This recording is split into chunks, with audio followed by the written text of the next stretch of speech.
Yo, let's get in the building, man. Let's get in the building. Let's get it cracking. We're about 18 minutes late running on CP time, but we are getting in the building. We're popping in the building.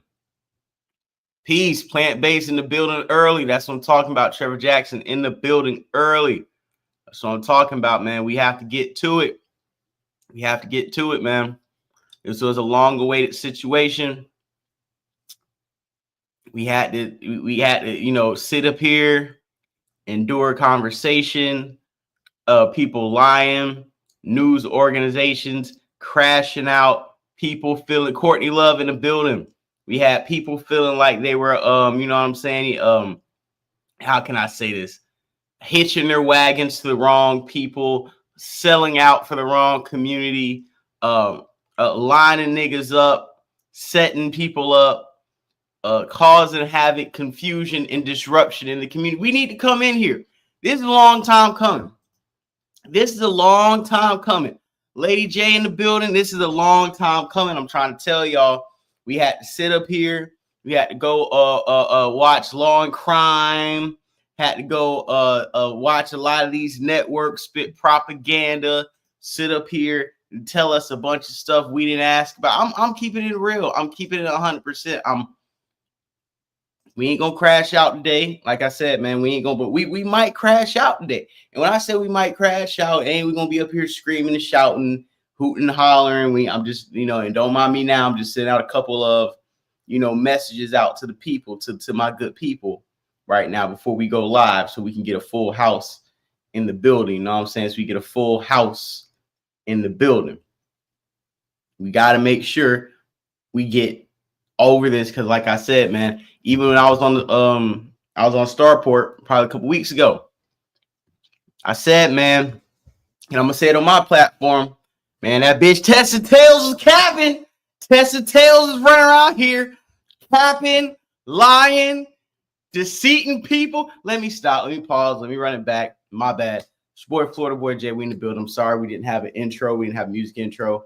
I was gonna, you know, play some I told you that we won't stop. I was gonna start, but we gonna, you know, we gotta slow it down, guys. We gotta slow it down. Welcome everybody. Rack Love Peace from Chi-Town. My Chicago brother, I appreciate it, man. Jason O in the building. Salute, salute. Eagle West in the building. Salute, man. I really am excited for the show, man, and not because, you know, Lady J, I'm telling you, man, I'm about to do it, but I'm going to chill because, like I said, man, I'm about to chill. Capping in line, Courtney. I'm trying to tell you, I want to get into it right now. I want to get into it right now because, you know, we was sitting here covering it, and y'all was here with me. Trevor Jackson in the building. Y'all was here with me. It was only right that we do a recap show. It's only right we do a live show and have a conversation about it right now. The real victim of all this Cassie's husband. People are going to take him for looking crazy at the supermarket. Hey, dog, listen, he was a cuck too. He sat in the cup chair, man. He's got to tussle. Man, I heard she was online crying, man. Niggas was pressing her. Sean G, I heard Sean G was pressing out the gate. Listen, Bird got red. I ain't gonna lie to y'all, bro. I'm a hater. Y'all know me. I'm a hater. When the verdict got read, bro, ain't no cap. Verdict got read, bro. I went straight to Tessa. I'm like, Tessa, whatever her name is, Tessa Cap. I knew she was gonna be live. I was like, nah, we gotta go straight to her channel. I need to see what she gotta say. And before we even start the show, I'm sending out the link. If anybody wants to call in, I want to have a panel show. I want to have a few people on here. I want to have a full discussion about what we have seen today. This is, if you've been sitting back, waiting to give your opinion, today is the time. Now is the time. You can't get called a freako apologist today. You can't get called a creep because you think the story don't sound right. See, a lot of us out here, we had to go off on a ledge to say, hey, some of this don't sound right. You know what I'm saying? Because we had to, because a lot of y'all may have not been able to. Law and listen, we going down. Free Diddy, Cassie husband. Man, listen. Thank you. That's what I'm saying. Cassie husband sitting there after the bag. Cassie husband was one who lined Diddy up. You feel me? Law and Crime got to lose credit. Listen, Law and Crime, Nancy Grace, TMZ, all these organizations, all these platforms, all these people that invested millions of dollars, Tubi, Netflix, Hulu. They had Surviving Diddy docs, Aaron. They had all these people that made Surviving Diddy documentaries.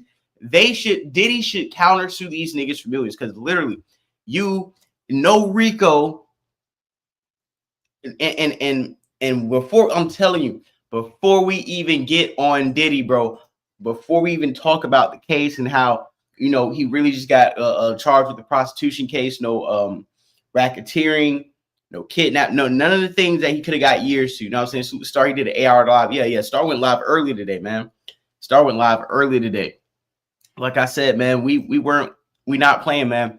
Before we get to it, I want to talk about the people who sat up here and, like I said, when the prosecution had good days, everybody came out and spoke on it, right? Everybody was like, hey, man, don't look too good. They brought a witness up there. The witness, like, there was cooking. We got to wait for the cross-examination. But when the cross-examination came and they broke down the story, you'll go to some of these prominent news platforms, supposed to be reliable sources who are giving you accurate information about the case. They are downplaying what the cross-examination was. They would downplay Terry Garagos. They would downplay what Brian Steele was doing. They would downplay the talented all-star defense team that Diddy compiled with basically a bunch of superstars, just like the OJ case 2.0.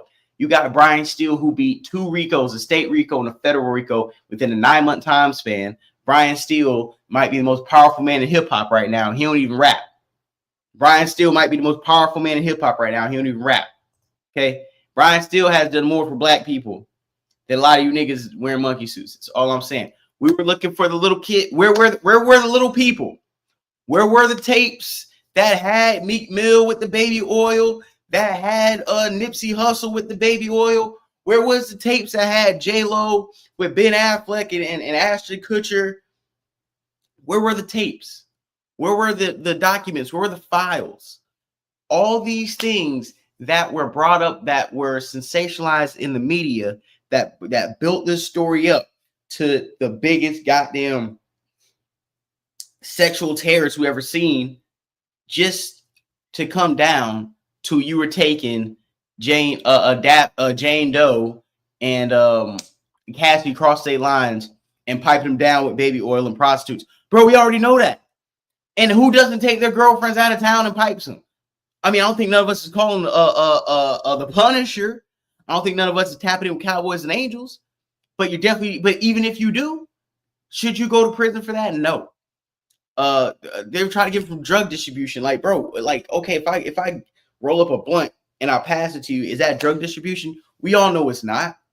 But we all know who's going to put it forth to make it look like it is. So without any further ado, we're going to play some clips. Like I said, if anyone wants to tap in, call in, feel free. But one of my main things that I really want to get cracking right now and have a discussion about is, like I said, man, when this verdict got read, I went to Tessa Tales page. I didn't go to Unk's page.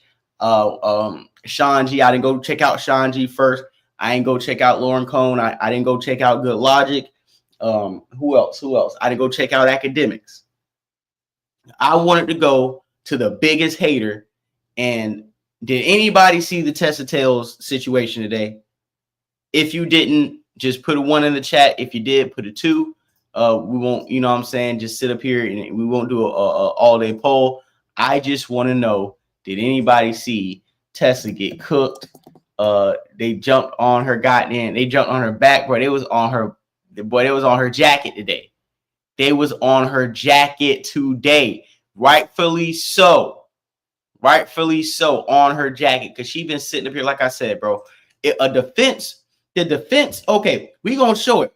Bro, the defense will have a day where they will cook the prosecution, right? They will cook the prosecution, and this chick, Tessa Tales, will come in on her live stream and be like, yo, the defense fumbled, they stumbled, they didn't prove their case, it was looking bad for Diddy. And you would sit here and think, if you listen to her, then she'll get on Instagram, listen to Long Crime TNT, you think, like, everybody was under the impression, like, yo, Diddy is going to do jail time. Like, literally, half of the time, these people of these white corporations or these prominent media power structures, or the misandrous Tessa Tales, or some of these women that came out there that weren't, there were a lot of women who were in support of Diddy. There were a lot of women who weren't. But some of these women came out here and did such a horrible job at reporting that now I feel like they have the same thing I've seen with the Tory Lanez trial with a few people. We have a lot of these high profile hip hop trials, right? You have up and coming independent media people who will attach themselves to either the prosecution and defense, and their whole media career is riding on a verdict. When I say that, remember the Tory Lanez and Megan Thee Stallion case. You had that one goofy looking white chick with the googly eyes, Megan whatever, with the hunched shoulders and the bowl cut. You had her who was like pro prosecution, right? Then you had people like Milagro who was pro Tory Lanez. And before the verdict got read, everybody was thinking, okay, Tory Lanez get out, he's gonna put Milagro on, and she might be like, you know, female academics, even academics is rocking with her. A lot of people were aligning themselves with her, thinking that Tory Lanez was gonna get out. Tory Lanez didn't get out. Her career didn't pop off. Meg sues her. Now her shit's going down. And the goofy white bitch who got the Buckeyes and whatever her name is, Megan, whatever her name is, Cutliff or whatever, she is now relevant and now is like an authority on these hip hop cases. So I say that to say, fast forward it to now, we had people like Sean G, who's pro Diddy, to where if Diddy would have got convicted, he still did his thing. But now you look, that's like whatever you, when you fall on the wrong side of history on these legal cases, it kind of always puts a little stain on your reputation because it seems like you're going hard for the wrong thing. So when you look at the Sean G situation, everybody thought Sean G was crazy. That's podcast was sold. Looks like he was crazy until the verdict got read out, and now Sean G looks like a prophet. Now Sean G looks like he was the only person that was telling the truth. Now we were all watching this, and I was playing you the same characters had to report today. I'll play you Tessa Tales, I'll play you Sean G, and I'll be like, yo, they have polar opposite perspectives on this trial. They'll play some of the white people, and they'll play it in the middle a little bit. But it was like, yo, Tessa, you're really. It's to a point where you could like, okay, even when we break down Armand Wiggins, right? Armand Wiggins was as neutral as possible in this case. I felt like even if he wanted Diddy to win, which I probably kind of felt like he did want Diddy to be free and go home, but anytime the prosecution had a good day or the defense had a terrible day, Armand Wiggins be the first person to come on and be like, hey, dog, it didn't look good for Diddy today. It didn't look like this. He wouldn't really pick a side. He would tell. It seems like he can let you know who he wants to win and still report down the middle. People like Tessa, a lot of these individuals of independent media were selling their souls and selling their reputations to these news organizations to be the first one to break something or be not even to break something.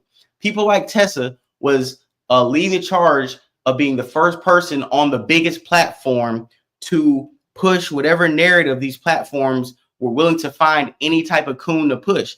And they found it with her, and she tried to ride it to the moon. She tried to ride it to another career. She was probably being promised like, hey, when Diddy gets convicted, we're going to give you your own little nighttime show, Tessa. When Diddy gets convicted, all these cases, we're going to turn to the legal Miss Cleo, and now we're going to platform you, and you're going to be like the female legal academics. I seen the smoke a mile away, dog. I seen it, and I'm going to pause. Yeah, we are about to play the Tessa Tales. We're going to play it. She has security. Yeah, you missed it. It was pressing her. A nigga said she cried. I haven't found the clip where she was crying, but I need to see that. Armand Wiggins was on the whole case. But like I said, Tessa Tales, she sat here and I felt like she was promised a batch of butter biscuits.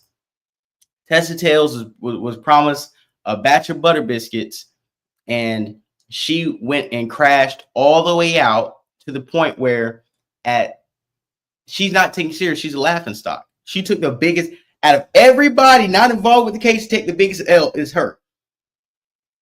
And we're gonna go play just clips because she is going viral today of how people were packing her all the way out. So everybody in the building, got 61 people total. We got 34 on X. We got 26 on YouTube. Go ahead, hit that like button, and we're gonna get this clip showing because, like I said, this goofy goober Tessa Tales deserves to be platformed. Said we got to put her on Summer Jam screen. We got to put Tessa on Summer Jam screen. She want to be on Summer Jam screen. Well, baby, use their better judgment. Looks like it does. It's why these monsters can still move forward. They literally use their better judgment to come back and ignore what we have learned about victims of SA, about ask yourself why sex trafficking has not been eradicated. This is the reason why. Ask yourself why victims don't come forward, and ask yourself, right? We just want to get your reaction. You said it was going to prison might be coming home. Just want to get your reaction. What do you think about it? I think that much like you, the jury very ignorant, acted ignorantly, and have their no. I'm saying the way you came up on me is ignorant. Well, baby, here I am. I think I'm on live right now. Okay, worry about your little channel, sweetie. What's that? See that word, that whole elitist worry about your little channel. Hey, dog, you just say you was wrong. You know what? She would have got a lot of love today if she would have came out and say, you know what, y'all, I'm sorry, y'all, I was wrong. I'm sorry, y'all, I jumped out the window. Let me run it back. My bad, y'all. You know, we ain't gonna get it right every time, but we gonna stand on business. She would have got more fans doing that. Diddy is still not gonna let you suck his dick, baby. He's going for 20. Baby, your channel's not doing a good job. Anyway, right? Anyway, here we go, right? Hey, as we go, right? As we go. Hey, what's up, right? People acting like I'm the prosecution, but baby, they can bring the smoke if they. You mean people you acting like you was a prosecution? Tessa was acting like she was a prosecution. Matter of fact, stop playing with me, dog. We got more. I might retail this the pack of Tessa Tails 8th pack. We might run this show back tomorrow. I might put Tessa Tails. Hold on. ISO me. I need an ISO. We might make a show tomorrow with Tessa Tails on a Mylar Runts bag. And we're going to say the Tessa Tails pack smoked like goddamn Zod. The Tessa Tails pack smoked like Red Bull Kush. I'm telling you. Peace and love, man. Peace and love, dog. That's what we need to be passing out. Peace, love. Not no, nose, Rudolph the Red-Nosed Reindeer here. Stay crashed out. We got another one right here. Let me see if we get this screen. Because I'm turned right now. These niggas got me fucked up. Niggas is blowing on that. Man, listen, that Tessa Tails pack going up in the air tonight. We might have to retire the show. And they cooked their ass right here. They say Tessa Tails should be called Tessa Lies. We all know now you've been paid by the prosecutors, so you don't line up. Yeah, so you don't line up to go into court. We all know you're the one who snitched on jury number 6. Bro, she was the one who was loudest about jury number 6, hate and objectivity. I'm trying to tell you. She was the loudest one about jury number 6. When the whole jury number 6 snooze was dropping, go back to her page. She dropped like 5-6 episodes. Tessa Tail dropped like 5-6 episodes that day about jury number 6. And she was even dropping episodes on the weekend to make sure by Monday, jury number 6 was packed out. All the black men, Tessa Tails went to go pack out, man. If you are enjoying this message of truth, light and understanding, please hit that subscribe button, man. I've been waiting. Star went on Star Show one time a couple weeks ago, and I was like, hey, OG. I like some people covering. Before I play this clip, like, hey, OG, some people, who's covering trial, some people are covering left, some people covering right. He was like, hey, just say the name, just say people's names. I'm like, hey, yo, OG, I don't want to do that. It's your platform, me. You know what I'm saying? Like, I ain't gonna tell you without saying names. I said Tessa Tails, you know what I'm saying? And I had to be real. But this is another video. This is another angle of her. Ratchet, you did not call out Tessa Tails. Ratchet TV is so shiesty. Hold on. Sherlon, watch my purse. I gotta go. He's about to call out Tessa. This is all so nefarious. Hold on, guys. Let me change my camera around. What is happening here? He's calling out Tessa Tails. That's what's happening. And I'm here for it. She lied 1,000 times. She's a liar who lies, period.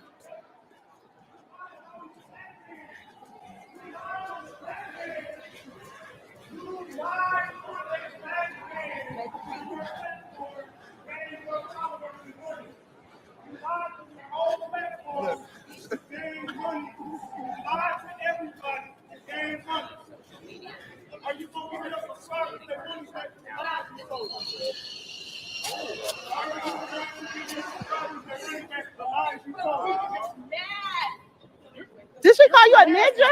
Did she call you a broke ninja? Broke. Wow. Broke? You think I'm broke? I got more money than you. Well, she just called him a broke ninja. They already told her she don't like black men, and she called him a broke ninja. Please pay attention. They said she was paid by prosecution. What? They said she was paid by the prosecution. They told us that yesterday. Y'all heard it. Y'all heard it. That's why she didn't have to stand in line like everybody else. Thank you. She's a fed. She's a fed. She's a federal informant, and she was paid by the prosecution. They told us yesterday. The people told us yesterday. She's a fucking liar. She's telling lies. She lied and said she saw Kanye. Kanye was going to give her an exclusive. Pause. Remember I told y'all that. Pause. Remember I told y'all that last week. Lady J, I'm trying to tell you, I called the cap. I called Tessa Tails cap this whole time. Every day we were going live. I'm like, hey, something about Rudolph the Red-Nosed Reindeer ain't all the way right. She can't even get the story right. She's stumbling and fumbling. She over here jumping from topic to topic. She can't focus on what she's telling us. Every time she talk, I'm light-skinned too. If you see my nose red and I'm all goddamn day talking and I'm trying to tell you a story and I can never get to the goddamn point, what y'all gonna say about me? Y'all gonna say it in the comments. Y'all gonna be like, FBJ is his, I'm just gonna say it so nobody put no, suit on. FBJ has lost his way. If I'm over here blinking and twitching it, come on, bro. Wow, we in the building. That's what I'm saying, dog. That's what I'm saying. Crazy. Yeah, you remember? I called it on the Star Report. They cut it up. Respectfully, I called it out. I said, yo, we gonna talk about the Diddy trial on the platform. We gotta call out the cap. We gotta keep it real. If I can't do it on nobody else's platform, that's fine. Ain't no it's all love. But when we come on here, I'ma call cap. We sat back, guys. We all sat back and let this Fed informant in a chopper zoot suit, in a burgundy chopper zoot suit, anti-black man sit up here, lie, tell a propaganda, cap for Nancy Grace, cap for the prosecution, and found out she was the main culprit in pushing propaganda. Let's go ahead and run the rest of this clip, man, because she and I told y'all, man, she said, I remember I said it too. I was like, bro, she said she spoke to Kanye. Remember when we played, when she said she spoke to Kanye, Kanye came in that room. And I told y'all that was cap. Armand Wiggins went live with like 3 or 4 people who were in the courtroom the day he came in, and everybody said Kanye West did not speak to anybody or make eye contact with anybody, and she said she spoke to Kanye West. So when she said that, and Armand Wiggins and the rest of them was like, we ain't gonna say no names, because see, the thing about this trial is nobody knew, like people was trying to play cool, people was trying to play nice, because nobody knew if he was on the right side or the wrong side of history, what was going to happen. See, people like Sean G was ostracized from the jump of the trial, because at the start of the trial, nobody was pro Diddy walking into that courtroom for the first week. Everybody was just, it was the coolest thing to do was say Diddy wasn't on that type of time. Hey, come on, bro. Every time she lied, that's why we used to play when this trial was going on. We was playing 5, 6 different people walking in the courtroom, because I'm like, hey, everybody else's stories be adding up. And every time we play Tisa Tales, her goddamn story, I say it every time. Every time we played Tisa Tales, I was like, yo, for some reason, I'm more confused about this case than ever. I played Sean G. Yeah, he may go off on his old head rants, but we pretty much get the facts. We play Laura Cohen. She makes 6-minute videos with the facts. We play the white man. He put us a YouTube short. He don't talk too long. Tisa be up here for a goddamn hour. By the time she done talking, I don't even remember what she said. And I told y'all, bro, a lot of people played nice because they ain't know if they made enemies and you end up on the wrong side of trial. You know, these people can become for you. Somebody was harassing Armand Wiggins on his birthday out there during trial a couple weeks ago, and did she stick up for him? I might have a video. You know what she did when somebody harassed Armand Wiggins? She set her camera up like this, like she set her phone camera up. She set her phone camera up and recorded it and went live. Watch him get harassed. I think that was kind of crazy. I think that was kind of crazy. We're gonna finish it. Matter of fact, this is the clip right here. Look at her. Look at her right here. Y'all, while Testel trying to put on Days Inside Drama, Armand Wiggins gets in a dispute. You know what I'm saying? He said niggas got banned for doxing Mia. All right, look at this.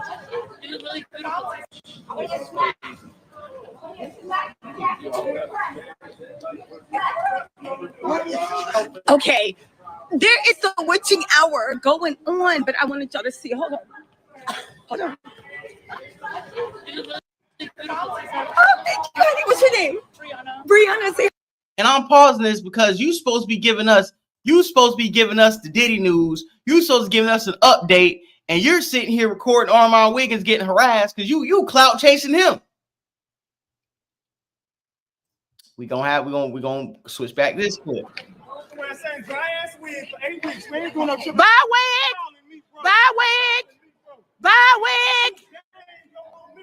Buy wig. You gained your momentum off the lies you told on P. Diddy. Now go back and apologize to her family for lying. She also lied on Jonathan Majors and Megan Good.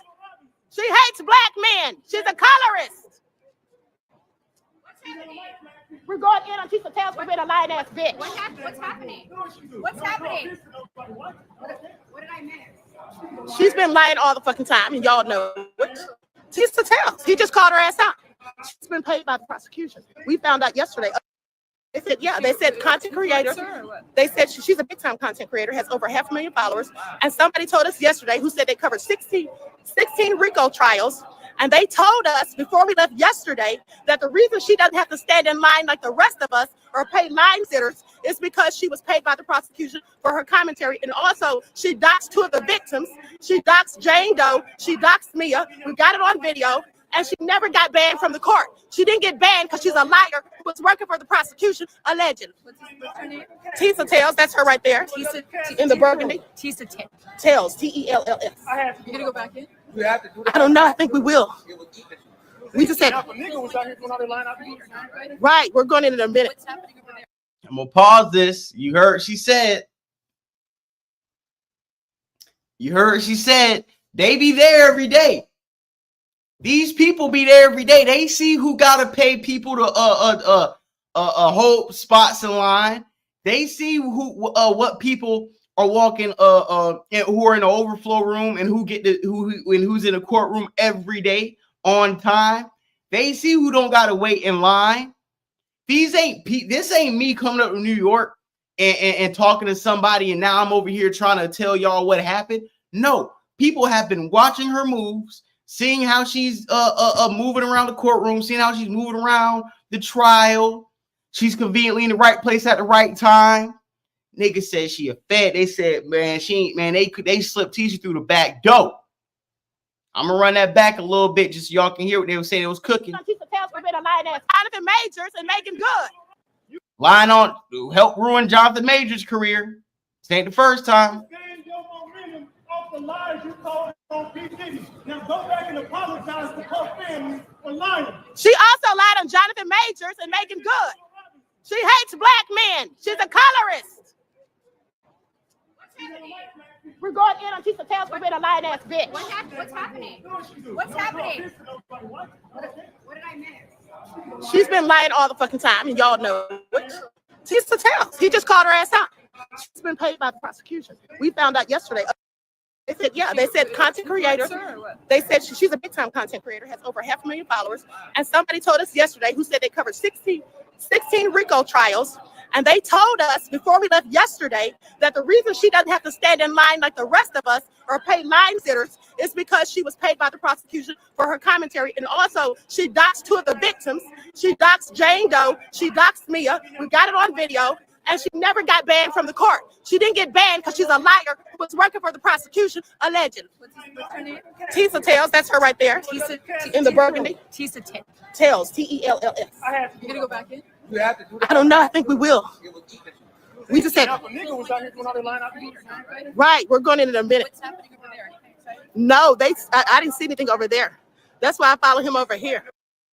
All right. So what I'm trying to show you guys are people who are just Tisa Tail supporters. You're just blindly supporting this lying ass nigga.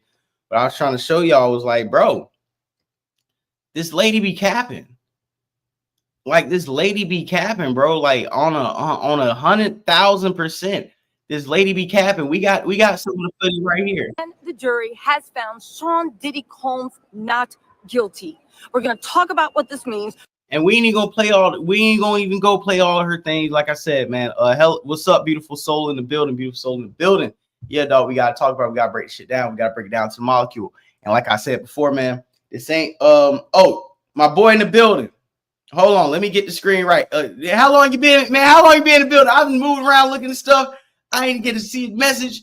Trevor Jackson building, man. What is popping? What is going on, man? I'm doing good. I've been tapped in with all the things that's going on in this trial. I'm happy it's over with, to be honest with you, Florida Boy Jay. But you're informing me a lot on what has been happening with Tisa Tails as of recently. I feel like she been on a capathon. When I heard her talk, it seemed like she just be running around in circles saying a whole bunch of stuff that don't mean nothing. But how my mic sound though, fam? Oh, it sounds good. You're coming in clear. If anybody lets me, right now the audio is coming in clear, the visuals coming in clear. We have no issues right now. Okay, that's what's up, though. You can get back to the videos. I was learning as you was playing the videos, though, fam. Let's chop it up. Of course, and I want to pause real quick because, like I said before, man, I'm gonna play because Salute Academics. Academics literally had Laura Cohn and Sean G on his platform today, right?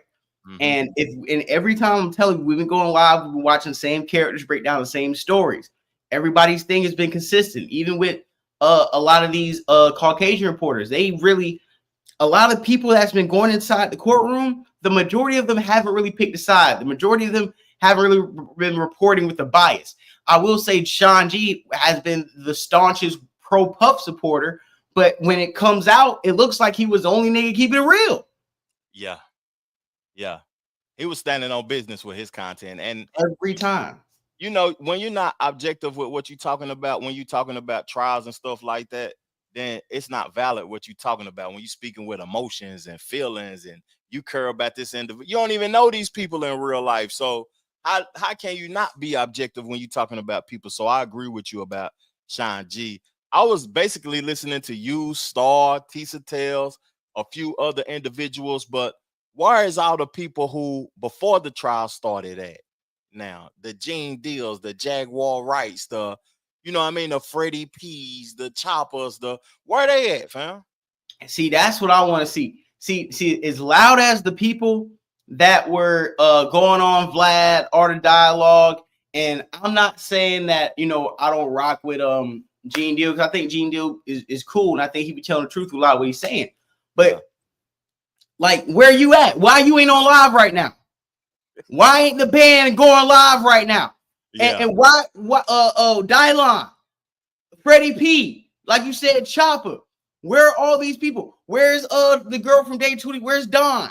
Where's that white chick? Where's Aubrey? Aubrey been trying to say Diddy's been doing crazy stuff for like 15 years. So it's like, where are these people going live? And like I said before, the true test of how transparent you are, and to me, your longevity as a content creator in a way is this: when you get something wrong, just say you got it wrong. Yes. Because your audience don't rock with you because of your accuracy. Your audience rock with you because you have a level of relatability to them. And relatability always at its core is flawed in a good way, to where is imperfection. You're imperfect like all humans, right? So people rock with you because they see something themselves that you do, right? So when you're wrong or you fall short of the audience, as far as you sit here and push a narrative, right, to the people who listen to you, especially when you are in a level of journalistic integrity where you're actually covering real things and you're getting put on by real legitimate platforms that people take seriously, right? You have to have a level of like decorum and a level of pride about, okay, when I report this, regardless how I feel, I have to get the information accurate and have to paint the most accurate picture of what the people outside the courtroom aren't seeing. Yeah. Right? So when you choose not to do that, when you choose to pick the wrong side of history, and today's your reckoning day, you should be the first one there like, hey guys, like I said before, I got it wrong. I'm sorry. I jumped out the window. I made Purse feel like this, but the courtroom said that, and I have to respect and agree with it. Because when Tory Lanez got convicted, I came on my show the next day. I was like, yo, I was going for Tory Lanez. I want him to win, but he didn't. So guess what? I was wrong. Do I feel like he shot Meg? No. What the court said is what they said. And I was wrong based off the courts. So now we got to move forward. Yeah, we got to move forward with the new information. But what you're saying is actually correct, though, fam, because as of recently, I've been taking a 2-month course with NYU about journalism. You know what I'm saying? To get a certificate and just learn more and be well versed. And what you're saying is so accurate about like integrity. If you're wrong, admit to it and be researched with the things that you're speaking upon, because at the end of the day, now that the internet is and YouTube and these social platforms is more like in the light than CNN and Fox News and ABC and all of that. Exactly. Now you have people that is just trying to get the clicks fast. They write on it before they even know the information, so they ain't informed. And I value your platform because look, the day over with. You on now, the day over with. You was retaining information before you came and speak. Yep. Bro, and honestly, even as a content creator, you got to know where your flow is. You got to know where you fit. You got to get in where you fit in, right? So, yeah, Nick, I left the gym early when the news broke. Me, and my old girl, we was at the gym, you know what I'm saying, doing our thing, and my phone started blowing up. I was like, hey, you stay in here. I got to go upstairs, and I got to get stuff running, right? But when I came on and I seen everybody mama live, yeah, I'm going to fall back. Yeah, because we all looking at the same thing, right? So if you don't already I ain't saying this wasn't the day to go up and get your audience popping, but it's like this: what's more valuable to my audience? The numbers are letting me know what's more valuable to my audience was sitting back, retaining information, compiling clips, compiling footage instead of running around to see what the news story is. You wait and see what the biggest things of the day was breaking, and you sit and kind of as a consumer, like we all are. Yeah. Okay, what was triggering? Like in my live chat, when I brought up Tisa, remember on Starport, and everybody in the chat was like, yeah. The chat was blowing up like, yeah, he FBJ cooking, right? Yeah. I'm like, okay. That was like last week. I'm like, okay. So I know we all seeing the same thing. Mm-hmm. Nobody really saying it, but cool. Let's just fall back to be continued. You know, I can relate to your perspective of wanting to speak on it. And I also understand Star's perspective of not wanting to speak on it because he an OG. They've been done sent him a cease and desist letter, or they would have sent him a complaint. And you know, I understand that. Right, and I don't want to, like I said, use anybody else's platform for anything they don't want to use their own platform for. You know what I'm saying? Because all the end of the day was speaking truth to power. You know what I'm saying? If you want me to just say what I said originally, like, hey man, it's a couple people that is capping. But respect everybody covering the case, then let me just do that, right? But if you want to sit up here and ask me who I think is capping, you already know. I know. The live chat know. Trevor Jackson know. We all know. Yeah. You know. Don't make me say it. Yeah. You even know. Don't make me say it. Because if I say it, it's going to blow the roof off. Yeah. It's a waste of time. You don't have to say it, fam. Right. So, like I said, this thing broke today because I'm in tune with y'all. We all, sitting in the same lens. I'm like, I'm going to Tessa first. So I want to see what she got to say. And then when I see she can't even go live because niggas is on her jacket. They on her jacket. They picking her up 94 feet on inbound. Bitch, you can't. Hey, call a pick. Call a pick. You got, get the ball out your hands. They try to get the mic out of hands. And I'm like, holy shit. I'm like, she going viral off the hate. Man, I couldn't imagine. You know, I like doing content, but I couldn't imagine being in New York at that courthouse today. It would have inconvenienced me, found people out there dancing, rubbing baby oil on them, content creators and shit all out. My fault for cussing on your platform. No, you're good. You're good. Hey, man, we cuss all day over here, bro. We good money over here. Continue though. Yeah, but content creators out there trying to get their whatever they're getting off. People have an expectation. Homeless people outside. It's just, I commend people that was down there though, but that ain't for me, fam.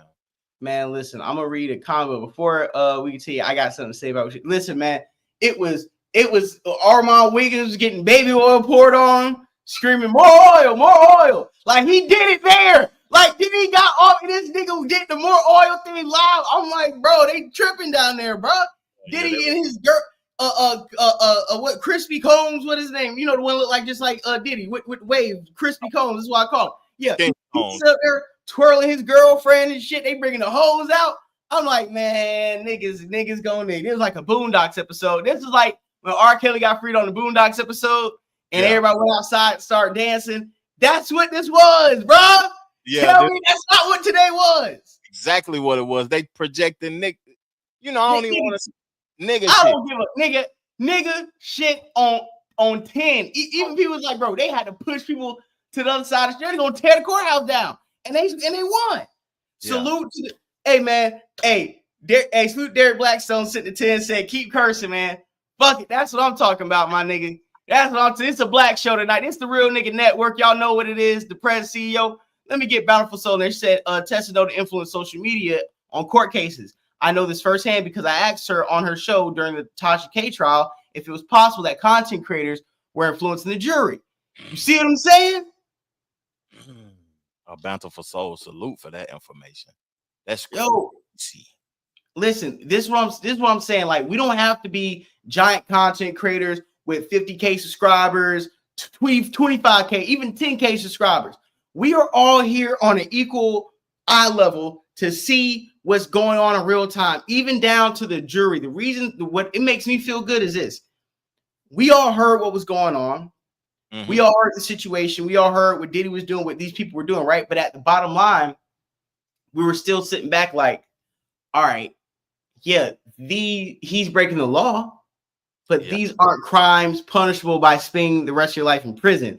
And the expectations of where was the Usher tape Big Gene was talking about? Where was the tape where a Jaguar Wright said she ran inside the Diddy party and pulled and saved people out the freak off like it was a rapture coming? Like where were the J-Lo videos? You know, where were all these? Where were the little people? The Justin Bieber stuff, yeah. They built this up. They had Surviving Diddy docs dropping on every streaming service, right? You had Jay-Z disassociating himself with him. You got all these things that were pretty much lined up like this man is guilty. And in a way that I don't blame people for crashing out in front of the courtroom, because to me, this is our generation's OJ, where we know you're a criminal and you probably should go to jail, but the way they're lining you up and trying to railroad you, luckily, you one of the few niggas that got enough money to get off. But go ahead. I got a few questions for you, Flo. Absolutely. I wanted to be informed on this, and if people that's watching the chat can help me understand this, you know, on my platform, I try to learn because I don't know everything. You know what I'm saying? I just want to be a person of information. So the Mann Act of 1910, why does that still exist 115 years later? That still exists because it was only implemented because white people were very put off by not only the transportation of, you know, white women by black men through state lines, but a lot of it was in places like Chicago, right? Places like New York, where you had a lot of these white Slavic foreigners going to these big cities with low skill, a lot of these women, and becoming workers in whorehouses, right? Mm-hmm. And when you are these workers in whorehouse, you can take any client, which you're making yourself way more accessible to these undesirables, aka black men, to just buy some coochie, right? Yeah. Take it across state lines. Slavic, they don't know, you know what I'm saying? You know what I'm trying to say? Mm-hmm. It's all really rooted in racism, but it was really all rooted in that there is an inherent low vibrational culture in all races of women, but when it comes down to white women, the problem is when they are in that pervasive culture, leaves them accessible to black men or whatever men that the power structure wants you to have. So when you go back to 1910, you go back to Jack Johnson, why he originally got arrested because of the Mann Act, because you're transferring where you were transporting white women across state lines. Yeah. The defense even said that this is a racist law and a racist charge you put on Diddy in the first place, but they couldn't wipe that off. But I want you to continue to cook on that. You know, it was interesting to me because we always complain about certain things that happen to black people as our race or whatever, though. But how can that law get changed? Because it's a racial act that was created that's 115 years old. What will we need to do to be able to get that changed? Because I don't see no white guys getting charged with that, though. Even though I'm not informed on it, it might be some, but I don't see it. You know what I'm saying? It's a racist law, to be honest with you. The reason why, oh my bad, go ahead. I'm sorry. Go ahead, because I'm gonna let it cook. Go ahead. Yeah, the reason why you won't see that law being changed is because just like how they changed pimping and prostitution into human trafficking, right? Because they have made some of these things that are old as time, like terrorist acts, pretty much. You're trafficking, kidnap. You see what I'm saying? So Mann Act is like you're trying to basically taking away the free will of the freaks. That's what you're all doing. You're taking free will of the freaks away. And one thing I will say, one community I'm really pissed about that's been the most quiet the quietest people this whole thing is the freak swingers, the pineapple wearers, the sex club people, the sex party people, the BDSM, the alternate lifestyle, the cuck chair in the hotel rooms. Where just like when a white boy want to shoot up the school and NRA come outside and be like, hey, we want gun rights. We're going to fund this because of gun rights. We got to normalize things because of gun rights. Yeah. When the small hats pull out soil goddamn mattresses underground, right?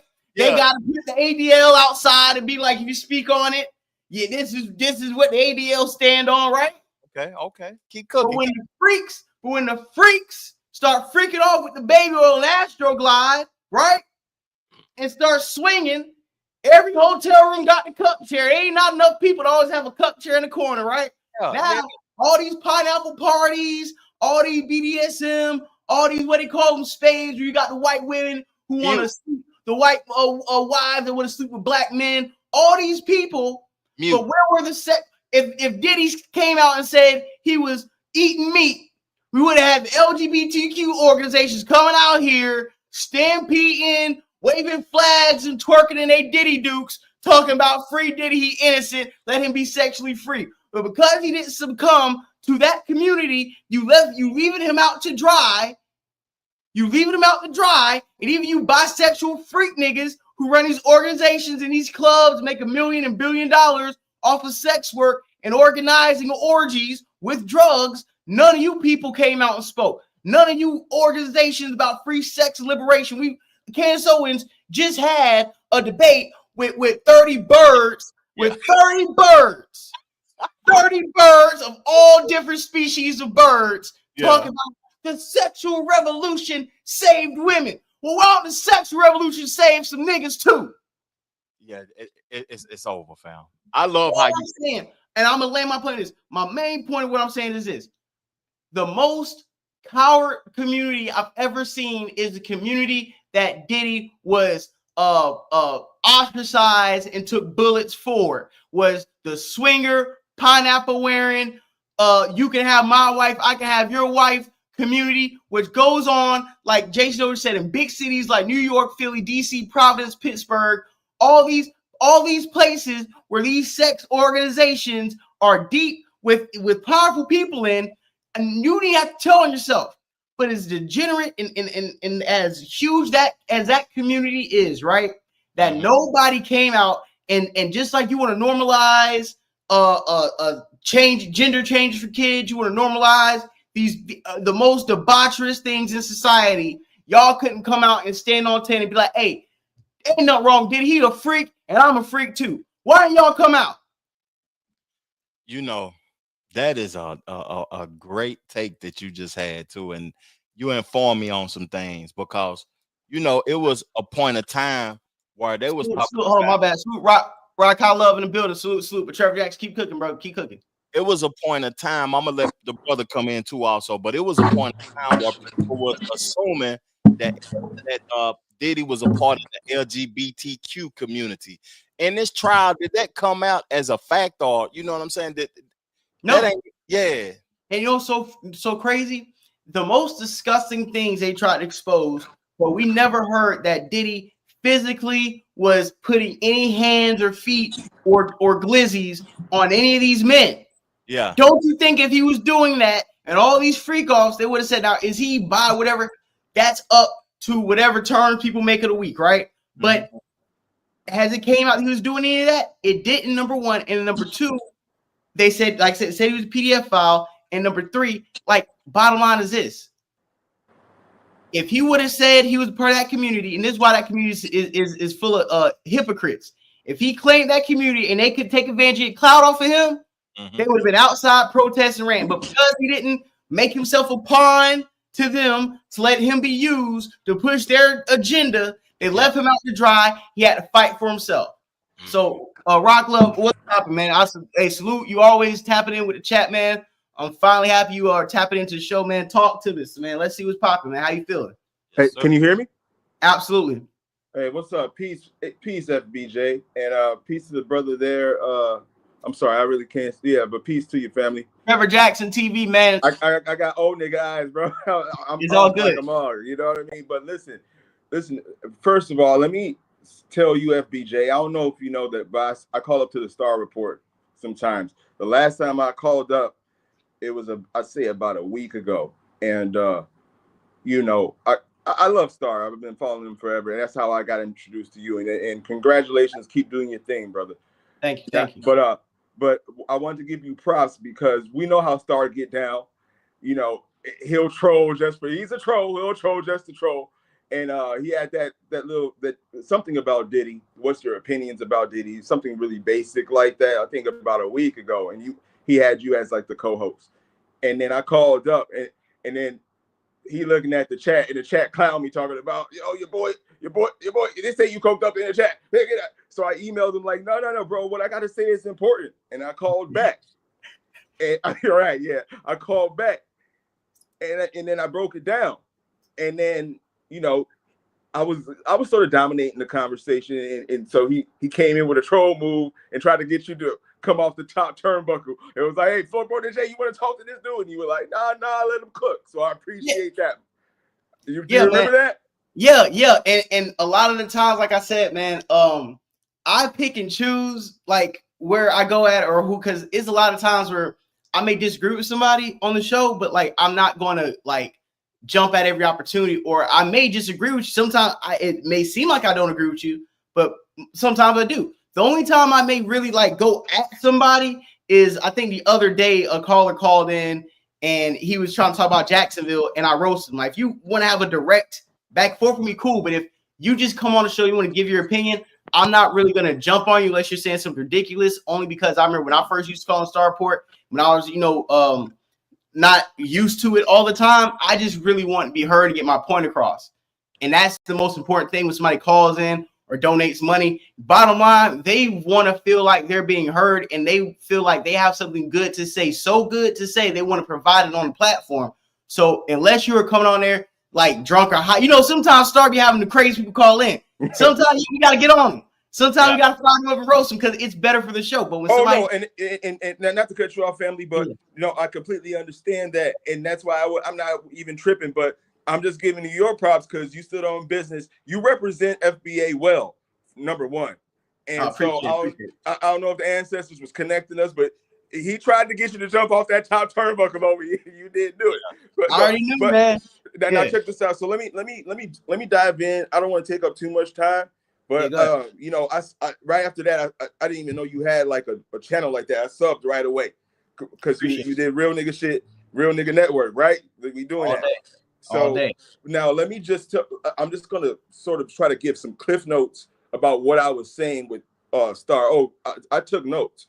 Your boy's about to start a 501c3 because I've been through the horrible circumstance of having a woman falsely charge you of a sexual offense, and I got off with a public defender. I was innocent of all of it, but it enlightened me. You know, I'm out here in Chicago on the north side. It's just a fact we gonna deal with Becky's. We gonna deal with them. They over here. And so I got involved with a Becky. You see, I got my guitar in my hand right now. Yeah, we don't. I'm about to transcribe. Can't nobody break me down. Can't nobody hold me. I remember. Yeah, I don't even remember that. That's Puff did that, but I put on the guitar to say that this woman I was involved with, and I was like, we were boyfriend, girlfriend, whatever you want to call it. We were that. But I met her on the music scene. Her play father was, I'm not gonna say his name, but very big. He owned a very big music studio here in Chicago, Island Recordings. That's where I met George Clinton. He used to record R. Kelly, Britney Spears, you name it. That was her play daddy, right? So I knew the woman. Once I didn't want to deal with her no more, and she was down bad, and she didn't have no place to lay low, and we sort of broken up. But then I let her in, and then I had to say no, really, I can't have you here, bro. She just made up the whole you dig on me. He sexually assaulted me. He punched me. She went in the bathroom and punched herself and came out. And then she took over my crib because as soon as I got arrested, I'm thinking, okay, this is some bullshit. I'll bail out about. When I was being held, she put a restraining order on me, so I could not go back to my crib. You understand me? Yeah. This is it. Now, you know how I got off? My mom used to be a paralegal. My mom helped her with an eviction she had a week before that. So my mom went to the building and was like, what's up with this woman here? And she said, oh, she lived at this building for 2 years while her boyfriend was locked up. So we found out she was doing this to 7-8 dudes before me. Wow. Snow bunny. Just juicing the system. So I'm giving myself I'm using myself as an example, and this is what I was talking about on Star, is that just because I have a really good centered faith, like I'm not going to share what it is, but I have a good faith, and I use that, and I got a public defender that it was like the dream team, Johnny Cochran, all 5 dudes in one, and he had a private investigator dig up all her drama. And then they just dismissed the case, nollie pros. Now, in retrospect, this is what I was saying on the Star Show. If you didn't do the shit, you should always fight it, because if the defense, the prosecutors get to this thing where they know their witness is not credible, they'll go for nollie pros, which means we refuse to prosecute, no prosecution, and so. That means that it's not a not guilty verdict, because when you have a not guilty verdict, now you can sue people. You see, because there's been no recourse for homegirl. They didn't charge her with filing a false police report. None of that. So the bottom line is that if they want to get the big dog, so if they get the big billionaire dog, anybody who's a thousandaire, 100,000aire, it's a wrap. Yeah. And Trevor, I want you to speak on that and what do you think, and we're going to pass this around like a blunt real quick. I want to know, what do you think of the Me Too, the Believe Women First, all this, what do you think today was a monumental shift in that tide and that narrative being turned and like a watershed moment? Like, what do you think, Trevor? So what the brother just said, I agree with him too, because it may have seemed that I was in defense of Diddy during this trial, because I was like, if they set precedent that some of these things, if they make him guilty of some of these things, how is it going to affect the person with less finances? How is it going to affect the person who cannot really defend themselves? And the Me Too movement I remember one time I was in DC with my wife, right? And we was trying to go to the Cheesecake Factory, and we couldn't even cross the street because it was a line of people protesting. And I was wondering why the movement was so big and what impact it was going to have. It was like 5-6 years ago when they was in DC protesting. And when I seen that, I was like, oh, it's about to be some changes happening in America that's going to affect men. And I don't know, like, I didn't know at the time the consequences it was going to have, but to me, the Me Too movement is a movement that makes women have the opportunity to lack accountability. That's all I want to say. And you know what? The reason why I believe that, and what's scary about the Me Too thing, or like believe all women, is this, right? I have a niece, I have a sister, I have nieces and a sister, right? And I have female friends, and even the women that I date, like I'm very in tune with like their autonomy, like their personal space, like just even getting consent before you sleep with a woman. You know what I'm saying? Like you got to make sure that is a firm yes. You know what I'm saying? Like even it's been times, I'm pretty sure you know, Trevor, it's been times that, well, you're married, so you know what I'm saying, but I'm pretty sure before it's been times where it was like you've missed out on smashing because you didn't get a clear signal, so you just went to bed spooning the chick, and then the next day she was like, oh, you could have took it if you wanted to, and you like, no. I don't mean to cut you off. This is gonna take 10 seconds. Go ahead. I don't tolerate indecisive women. I don't tolerate it. And I'm gonna tell you why. I'm gonna give you short, so I ain't gonna say no names, right? Because these are people I personally knew, and I think some of my friends in the live chat I got a few friends who grew up with me that's watching right now, and they know these people, and I don't know if they know the story exactly, but I'm gonna say this, right? I have a Puerto Rican, and I'm not friends with these people right now currently, but we grew up together, like middle school, high school. Everybody knows your parents, you know what I'm saying? Like, know the neighborhood, you grew up with, right? Okay, so my homegirl, Puerto Rican chick, right? Mm-hmm. Beautiful. My homeboy, Jamaican, right? Mm-hmm. Super dope. Everybody's cool, right? My other homeboy from the military, he comes in town. We all hanging out all weekend, all week. You know what I'm saying? It's like winter break, whatever. When I say we're in several, I don't even remember. I think I went to go chill off with a honey or something like that. All three of them hung out. My homeboy, military, kicked both of them out the car. Mm-hmm. Big fight. They finally get home, right? They drunk, right? The homie smashes old girl, right? Mm-hmm. They're both drunk, whatever. Homie smashes old girl, right? I'm listening. He tell me about it. She tell me about it. Everything's cool. Time goes by. Everything's fine, right? Mm-hmm. I started actually dating the girl a little bit right now. I ain't gonna say she was passing around like Cassie. I ain't gonna say that. We ain't gonna go that far. Okay. But let's just say, mm-hmm. It's like that basketball that's kind of gray. So I was dealing with it for a little bit, right?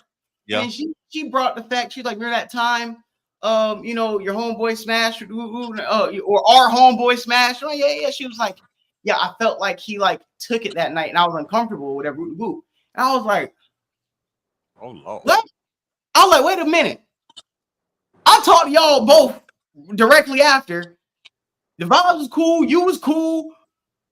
Both y'all made it known y'all smashed. Nothing happened but like everything was cool. He never smashed again after that. Like it was cool. I started smashing. I think the other homie smashed probably once. And she ain't like she ain't no get around like that either. So I'm not gonna paint her like that because she, you know what I'm saying? She just, sometimes go down, I go down. But for the fact that she was able to retroactively have regret and repaint an experience as being taken advantage of, knowing both of them was lit, and I'm not, because now it's like if somebody's under the influence, they can't consent.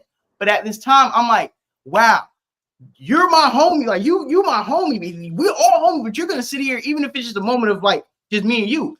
Why y'all smashed? It wasn't a problem. So I say that's like with the Me Too thing, and this is what we see today. And a lot of times people weaponize regret and reform it as abuse, and that's not the case. If I slept with a fat chick in a double chin with a bad lace front, and she told 15 people, and I started feeling bad because I was drunk that night, and she hopped on. Now, can I sit here and say I got sexually assaulted? Exactly. Hey, can I jump in, Florida Boy Jay? Go ahead, because I know. I'm gonna say this. I'm gonna say land my plane. It's gonna be a mic drop.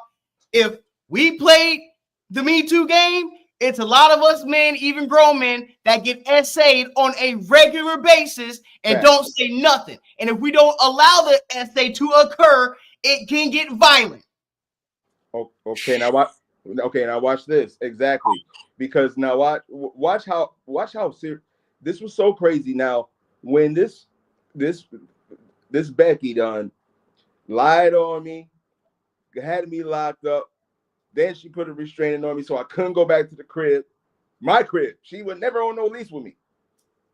Now when I'm locked up, I'm in the county fountain. I'm in Cook County Jail, which is the worst. Motherfuckers cop out to go to prison every single rip because it's so bad. But I heard what they do when they knock niggas out over there. We ain't got to go there, but I heard when they knock niggas out in Cook County. It's work now. But now watch this. So I actually did well because I'm a man of a certain age, and they sent me to where the people over 40 were, and then it wasn't the Ritz-Carlton, but it was tolerable. Now, we watching. Everybody wants to watch the news because they want to see what's going on in the world, right? Now, R. Kelly was on trial right then. Now, a whole bunch of things were happening simultaneously. R. Kelly being charged with the Mann Act, and now I'm looking at my stuff like I'm looking at this is bogus. But now I'm facing sexual assault. Let me tell you how this. Just to give you context, when the police first, she said I hit her. The police wasn't really believing that. Then I said, listen, officers, all I want her to do is leave. All her stuff could be right here, but it's not going to work out. She just got to leave. We'll let her call some people. She calls some people. Nobody wants to bring her in. Now, mind you, my mom let her stay at her house a couple nights before.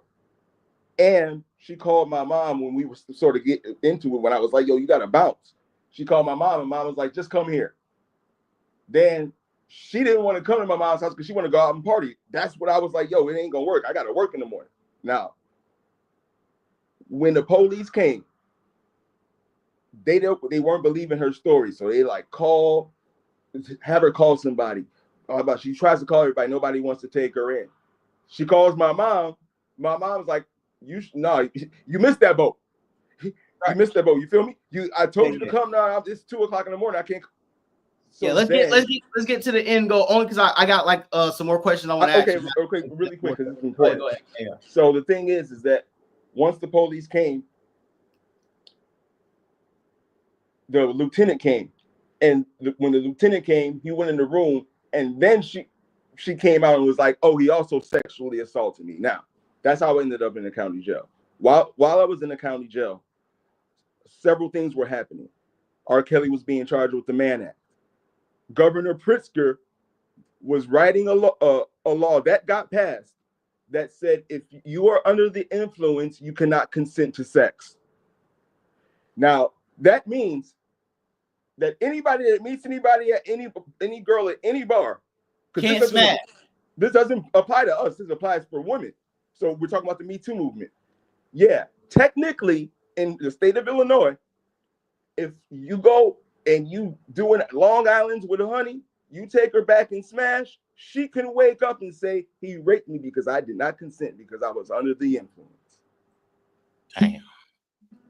Yeah. So when you talk about the Me Too movement, that's how the seesaw has just gone so far, because there's women victims, there's male victims, but the seesaw has gone so far that men have no protection and women have all of it. With that, I'm gonna land. Peace, FBJ, and peace, my brother. And I'll listen offline. Yes, sir, man. Thank you. I appreciate it, man. And what's crazy, man.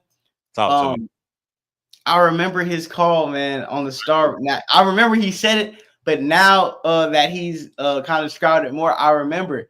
And it was, I'm telling you, it was funny. And Star literally threw the D Wade LeBron alley-oop, like, yo, FBG. And I was like, man, like I said a little bit, but I didn't do it all the way because I'm like, nah, man, like I feel him, just because as a man, like I've had situations where I felt like my rights, I was in danger, my rights were stripped. And she knew that in this domestic situation, unless she literally like stabs me, unless I'm bleeding out, I'm going to jail. Yeah. Because you can beef with a woman, you know what I'm saying? And she can do everything outside of literally stabbing you and still call the cops. You could be bruised up and you still can go to jail. Mo facts. So you already know, man. Hey, Mo facts, you want to tap in, feel free, man. Yeah, I already know if Mo Facts, I ain't no pressure, Mo Facts, no pressure. But I know if you tapped in, you gonna tell us something we're not thinking about at all. That's gonna just take the show left in a good way, but it's gonna be like, damn, Mo Facts is. I would love to hear Mo Facts' perspective on this Diddy trial, what his thoughts is about the closing of it and all of that. But I want to play that nigga shit. Go ahead, Mo Facts don't play that nigga shit. I know if Mo Facts gonna say something, gonna be all you niggas out there with the baby oil dancing. Nah, that was buffoonery, fam. See them niggas outside the courthouse rubbing themselves down with baby oil. That was buffoonery. Oh, we gonna play that too. We gonna play that too, man. I'm gonna let you cook, man. I'm gonna let you cook. Go ahead. I ain't gotta cook too much. It ain't gonna take too much time. But what I want to say is that, I noticed one of my best attributes as a married man is being the person who's capable of making decisions. Because I don't know if it's women's natural habitat, but being indecisive is kind of crazy. A lot of these things can happen. They can be regretful of something that happened 6 months ago and bring a charge on you and not want to hold themselves accountable for their actions. But to me, that indecisive behavior, that is one of the most main turnoffs to me. You ain't capable of making a decision.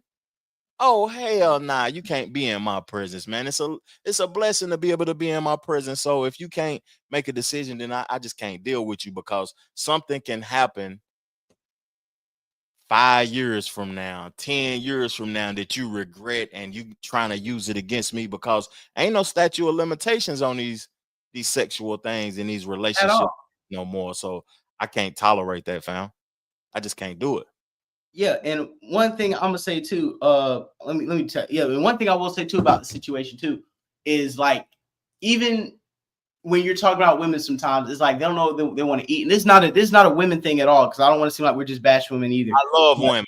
Me too. But what we're saying today as like men is not even about, like I said, not about all women. It's about sometimes the protections we have to make, and we're taking this off of Diddy in a way, but this trial hits home to men who deal with women, right? Or any young men, because a lot of the stuff, I remember Charlamagne said we were raised in a great culture, and in a certain sense, I understand where he's coming from, because a lot of things we've seen and we were taught as kids don't apply anymore at all. Like when we were kids, right? And we used to hear the uncles and people saying, like, men at that time, it was like a mandate that if a girl comes out dressed a certain way, she deserves to be treated how she looks. You can't say that now. That don't apply now. Yeah. So I say that to say, and me and your generation, especially probably mine, because I'm a little younger than you, that we went from like certain things were acceptable to overnight, and like within like maybe 3 to 4 years, right? Between probably 2010 to 17, everything you knew what was regular and cool was not regular and cool anymore. That's true. It's something that me and you conversed about on a show about 2-3 weeks ago just came to my mind, that you were saying about, like, things in the past ain't what they is today. I feel like the world is ever evolving, fam. This country is ever evolving, and you got to keep up. You got to stay informed. You got to be prepared and retaining information more than ever. And the question that me and you had, I put a clip on my channel to it, is about God's resources and racism, which is monetized more. And looking at this case and stuff, I just want to pose this question to you too, because I feel like in America, everything has been monetized, from the water, from the internet, from the electricity, from the food, Right, from animals. So, from racism being monetized, do you think sex will be something that the government will try to attack and monetize it in a way where they can get some money? No. But and because I'm gonna play a couple clips after this. You know why I say no? What's the only thing that is free? What's the only thing free on the internet right now? Porn. All of it. Why is that the only thing free? And why do you think they will make that something harder to access, knowing what it do to people? Do they make liquor stores hard to access? It's not legal in North Carolina, though. Porn is illegal here, fam. You can't pull up Pornhub in North Carolina. But you can watch it on. We can't pull it up in Florida, but you can pull it up on Twitter though, right? Yeah. See what I'm saying? Yeah. They're gonna make a way. It's just like they're gonna make a liquor store right there. They're gonna make a pawn store over there. They're gonna make a gun store over there. They're gonna make things they want to distract you as easily accessible as possible, because if sex and porn was that valuable that it was going to do any positive effect to your human mind, it would cost you $10,000 to see a titty right now. So the distraction is more valuable than the monetization. Absolutely. They're monetizing off of the distraction. Okay. You know, I don't want to put the tinfoil kufi on too early, but you know, it's never too early to educate my brothers. You know what I'm saying? We gotta stand on. Put that shit on, Florida. You know what I'm saying? I got my Jim Jones ain't put me on the kufi list. We gonna share this screen real quick, because like I said, man, I want to play some clips for the people. I know some people came in here. They're like, man, y'all niggas cooking. We came for the bullshit. Here y'all go. This is Christian Combs, you know, showing out. Dad coming home. We ain't got to forfeit the assets. The Diddy bop continues. Let me see. I'm making sure we get you. Yeah. I'm making sure you're on here. Yeah, the Diddy bop continues, man.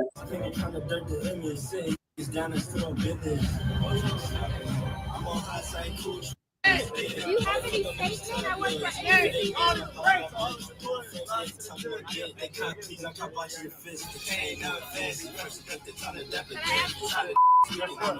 Going, you know. Everybody watches. God bless. You know, niggas is doing. Yo.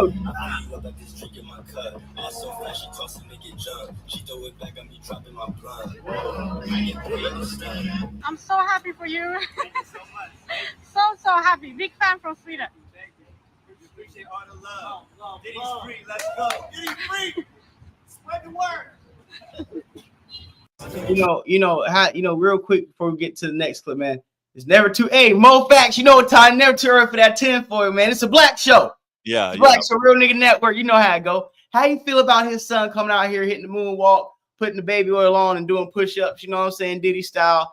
You know, I real quick, I like the fact that you're seeing some joy on his kids' faces, because it's about the kids at the end of the day. To me, if there's anything to attach to with the Diddy situation, go ahead, man. I'm 45, FBJ. I don't feel like he's a kid though. I don't feel like he's a kid. I feel like he's a fully grown boy. He having sex. He dropping records. He talking reckless on songs and everything. Did you hear the new music that he dropped with Ye? Yeah, it's 2-pack of ass. 2-pack of ass. Yeah, it was trash. Hot cheeks. But one thing that I didn't understand was the early celebration. I know Diddy can't convey a message to them or whatever though, but they were saying that in court that they were celebrating early. They was excited about him not being charged of the hardest crimes or whatever. And he wasn't released yet. Wait till I get out. Stay calm. Wait till I get out, because I don't want to be in here that much longer. You know what I'm saying? So make it more difficult. Yeah, they celebrating too early. It's a time that just be quiet and let's keep moving forward. But they celebrated too early. Now we really don't know when he getting out. We really don't know what the sentence is going to be. I really think it's going to be 2 to 5 years, but we don't know. You notice how he always the one jumping out of pocket. You remember when they raided the house and he said, "Oh, y'all hit the wrong house," and they hit the Miami house? Yeah, I remember that. I'm just saying he always the one. You have a bunch of if you have more than 2 kids, you're liable to have one wild card who's gonna flip the script on everybody. Yeah. And that's gonna be, and that's him. I got another clip. Look like these niggas is about to have a fight right here. We're gonna play. I haven't watched this all the way, so this is my first time seeing this too. I don't know what's going on.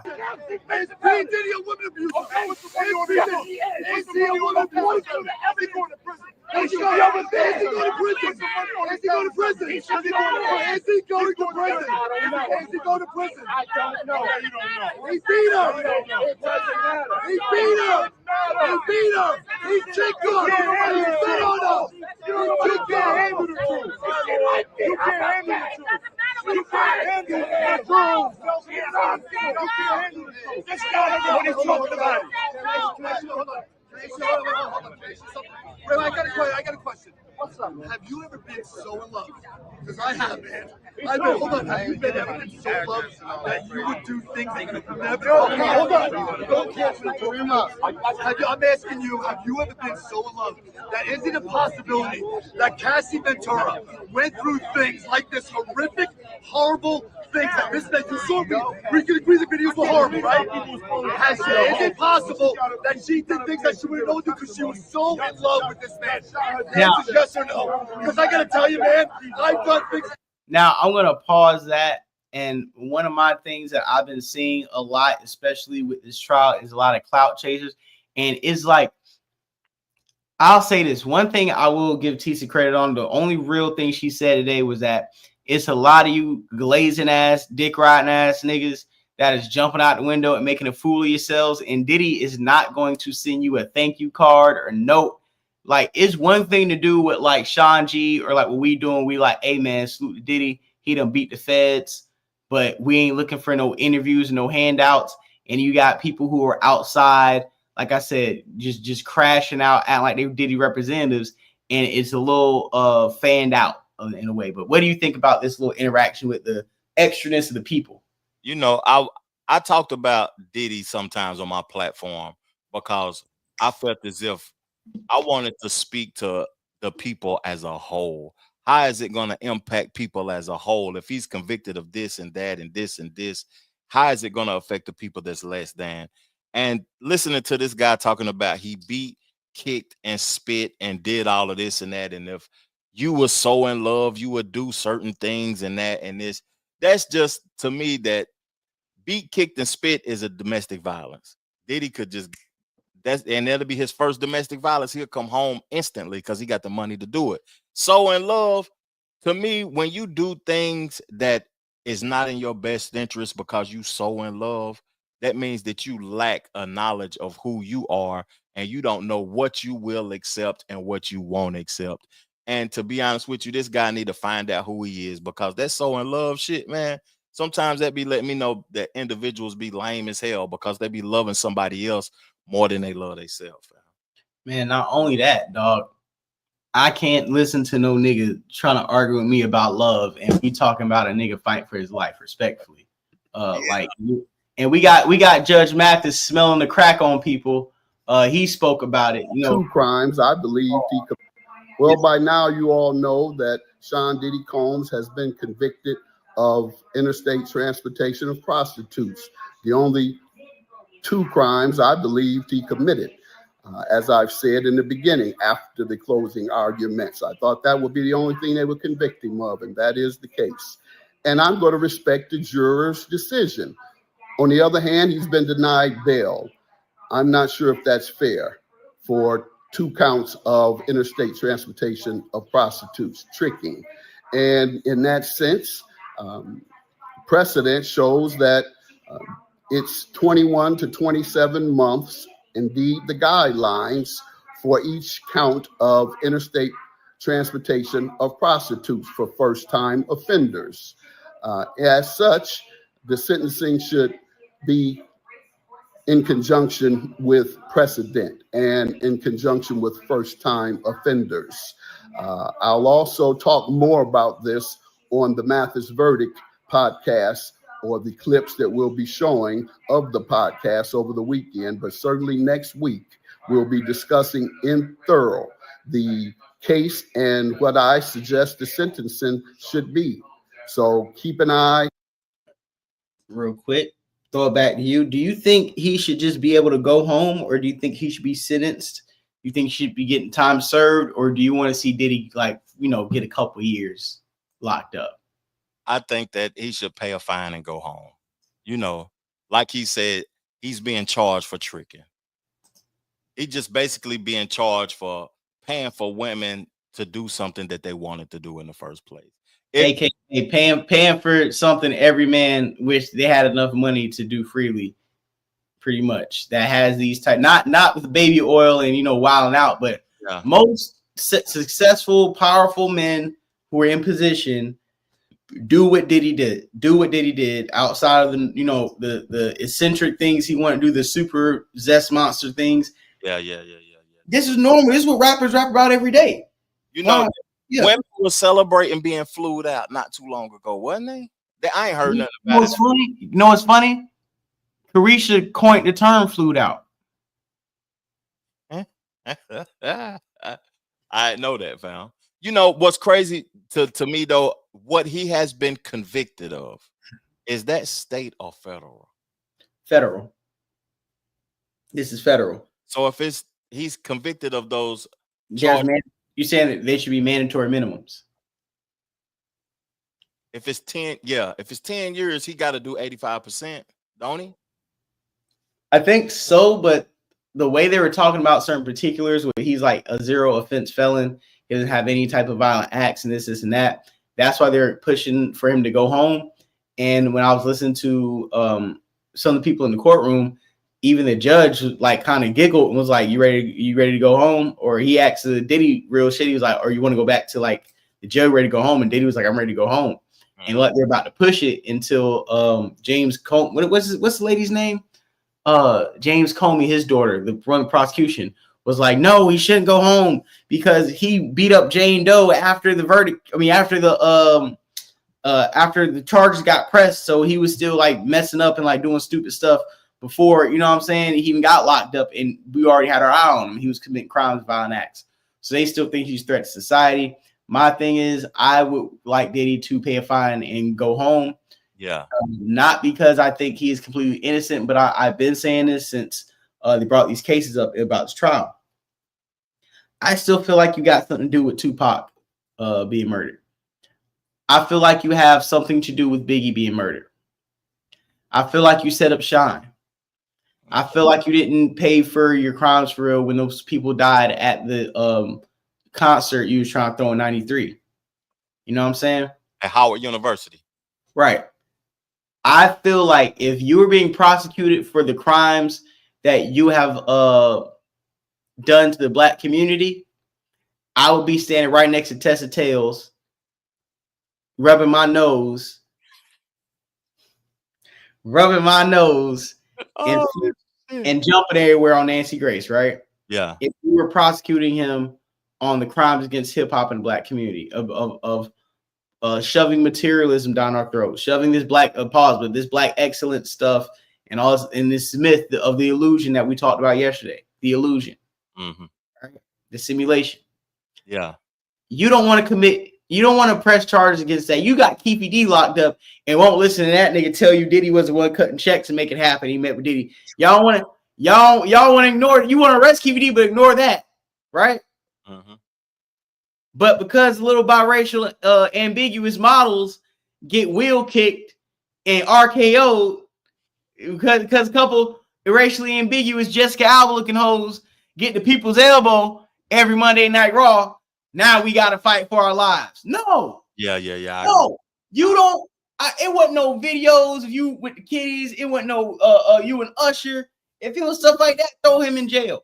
If he was really on that time. But bro, you telling me I don't like Diddy like the rest of y'all don't like him for his crimes against the black community hip hop well before he was ever looked at for being a criminal, right? Yeah, I wasn't a fan of Diddy neither, though, to be honest with you, Jay. But for the fact that once the power structure, once white folk get pissed off, or once this, like I said, this racially ambiguous Hispanic women, a woman comes out and says, "Hey, I got beat over with a frying pan full of eggs." Now we got to prosecute Diddy. Now we got to throw his life away. No, this ain't what he needs to be going to jail for. And I don't want y'all. And I can not say I'm not going to allow y'all, but I'm not going to sit up here. And we're not going to sit up here and paint him like he is just this sex demon when he's actually done harm to real people.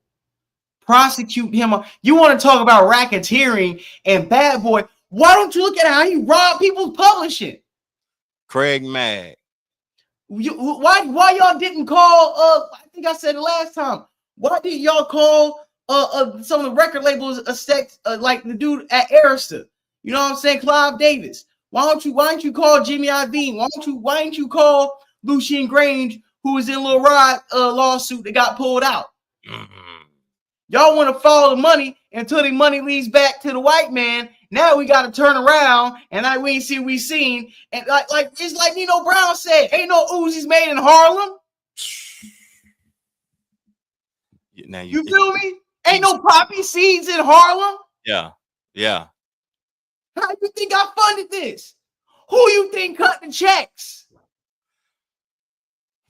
It was some things, you know. This was a slap on the wrist. How you speaking now, I'm starting to feel a certain way about like this whole trial in totality. This may be a slap on the wrist. They may have, and this is all an assumption, they may have gotten some things out of that house to protect some others.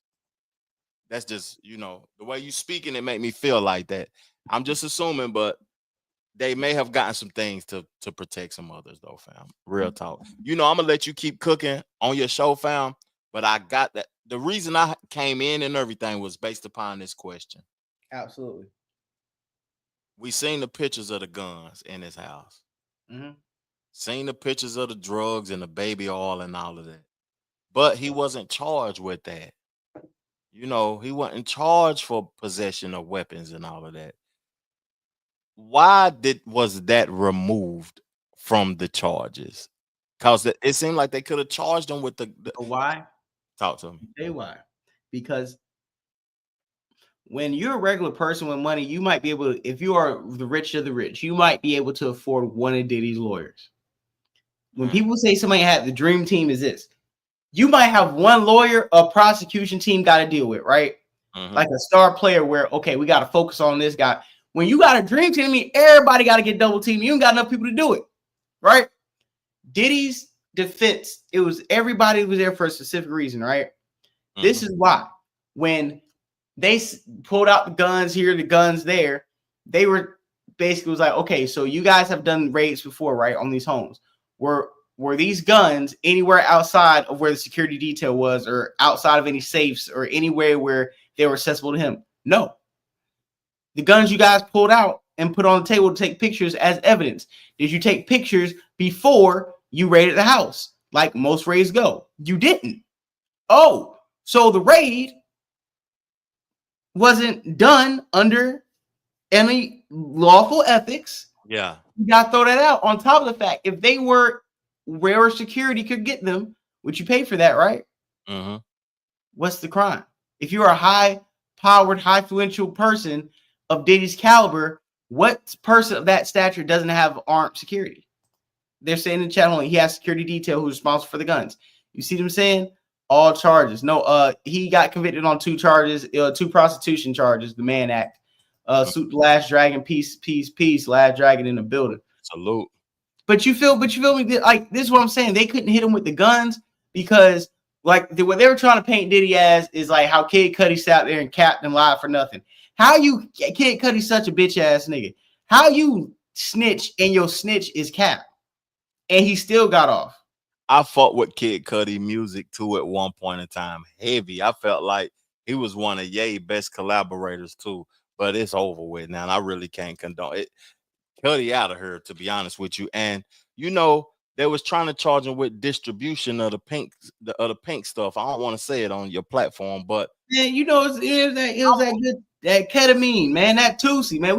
Man, come on, man. This the real nigga network. People want to know what it was. Go ahead though. Niggas with money will buy a pound of reefer to smoke just to keep to themselves, just to have it in their house. If they like it a lot, they'll smoke it. So I can imagine being a billionaire and a junkie at the same time. I have a whole chicken in the crib just to play with, you know. Pause. But I feel you though. Just like it's dudes who will buy a gram of that booger sugar because they know the hoes pulling up. That's what type of time they on. He may not do it. He may smoke a little weed and sit back and let them hoes get on the booger sugar and do what they do. Yeah. I didn't think about that like that. Now, is he distribution coke? And he's doing cocaine distribution? No. Like Diddy. Okay, if I know some hoes do the X, some hoes get on the pink Tusi, I'm going to get the stuff and provide it before they get here. If I know the girls like the Za, do I get hit if girls come over and I get a bottle of Don Julio and pour shots? Am I gonna get hit doing liquor distribution without liquor license? No, you shouldn't. So why the hell that we get some dope around this motherfucker? Because we're gonna get on this dope and get freaky. While I'm looking at like I've been trafficking drugs. Yeah, that's why them charges get dropped. Yeah, because and that's why they tried to stretch the truth when they were like, oh, distribution could be just providing drugs. It have to be for sale. It's like, nigga, we know there ain't no goddamn distribution. We know that was like the Tom Brady tough rule. Nigga, we ain't heard about that till today. Let's read a Bountiful Soul comment too, though, fam. But that's what they wanted. That's what they had asked for. Probably. Yeah. You know what I'm saying? Yeah. So that's why he went and got it, because they asked for it. But I'll read it, fam. The Mann Act, previously called the White Slave Traffic Act of 1910, is a United States federal law passed June 25th, 1910, codified as amended at 18. You know, I got the definition of it too, because I just did a pre-record on my show talking about this, Florida Boy Jay. And when I had Judge Joe Brown on my platform 3 years ago, he was talking about the Mann Act and how many people is guilty of it. And he said that everybody's guilty of it because you done drove across state lines or whatever to meet up with a girl to have a good time. Not to say that y'all was having sex or whatever, but just to enjoy. Man, when I was from Tennessee, I might have went to Atlanta to just kick it with some chicks from my hometown. You know what I'm saying? And we just going to kick it and eat wings and do whatever we do. If I'm from Tennessee, I might have went to North Carolina and hollered at some chicks or whatever. It's just that law need to be changed. I don't know how we could go about changing it, but that law is some bullshit, fam. And the white slavery thing was like I was trying to tell you, slave. It's the word Slavic. That's what the Slav, right? Mm-hmm. And breaking that down, like what I was telling you before, it was these Slavic women coming over here getting cracked by anybody who's going to get cracked by them. And when these rich, well-to-do white people are seeing that this good snow is out here getting pissed on and whatnot, we got to pass laws to prevent you niggas from buying white cooch. Because you buying white cooch should still be illegal. And now you're flaunting the white cooch. Now you're parading it in our face. Now you done bought 4 of them. I heard you and Star talk about white genetic survival too. On a show before. Yeah. And looking at these laws and how interracial people is having sex and creating life and stuff. Man, white people are almost up out of here. They get ready to try to do all type of stuff and create laws to preserve their dominance in this country. Let me ask you a question. How the hell did Hugh Hefner run a business until the day he died and nobody even hit him with allegation? And he was literally running the most famous whorehouse in history. Ever. In history. Niggas, when it was an open secret. Niggas, hey, you got invited to the Playboy Bunny house. That was stuff of legends. Everybody was like, you didn't make it in Hollywood unless you went to the Playboy Bunny house. Remember, everybody used to say, even Cat Williams had a joke saying he seen Professor Oakley, doing the splits in there with niggas. Jack Johnson. Yeah, man. Jack Johnson. And Jack Johnson. When you see Floyd, when you see a lot of these Shakira Richardson, when you see a lot of these Deion Sanders, a lot of these both for black athletes, they're in the spirit of Jack Johnson. Jack Johnson was like the first black boxer to beat up a white man like on national television, like to show you and break racial stereotypes like y'all are not stronger than us. He was the one walking around mouthful of goals, dark skin, brash, showing off, was not humble. And that's why they locked him up and put him up, because he wouldn't know, oh, I'm just happy to win. I'm just happy, I'm just trying to do my job. He's like, yeah, I whipped your ass and I fucked your bitch. What you gonna do? Come get your ass whooped again like your homeboy did. They had to lock him up. They ain't like that. I got to do my research on Jack Johnson and do a show based around the information that I retain around Jack Johnson, because that was during historical times, fam. Like, it wasn't even no airplanes back then, fam. How was they getting these? I don't even want to call the women hoes or freaks or none of that. But how was they getting 304s?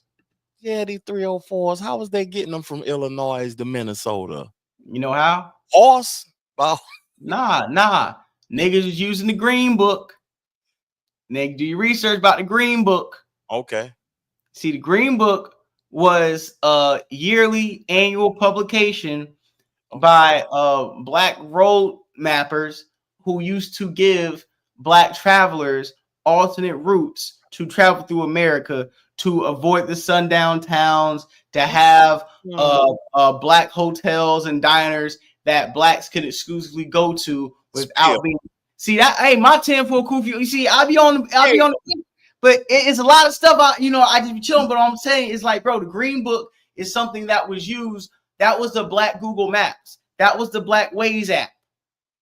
It was an annual book that was published. And if you and your family want to travel from Memphis to Arkansas, or from California to Florida, or from New York to Chicago, you use the Green Book. And Jack Johnson, like you said, Jack Johnson had the car, and he would use the Green Book with his car packed out with that white women in snow, and they was gonna go state to state clapping cheeks.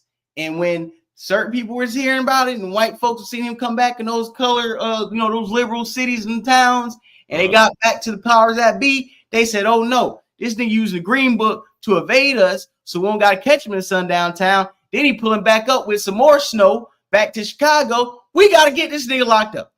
When? Back in the early 1900s, I'm trying to tell you, Jack Johnson was beating white men and banging white chicks and bragging about it.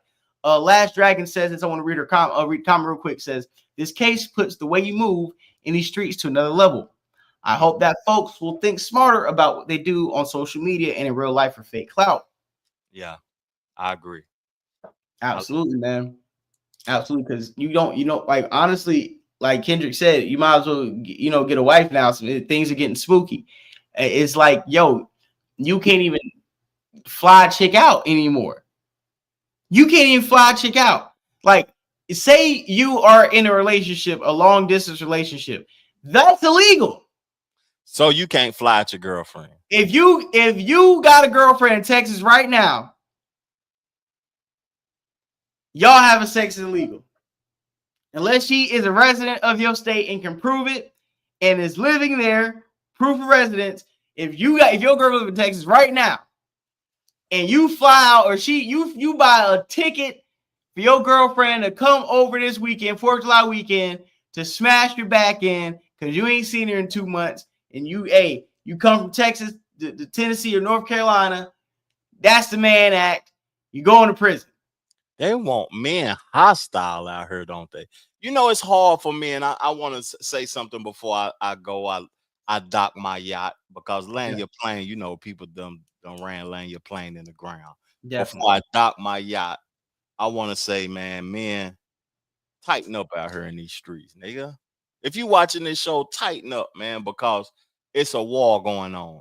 They want you horny and miserable, where you ain't getting none. You out here violent and reacting with foolishness. It's laws and crimes against you just having a good time. Tighten up, nigga.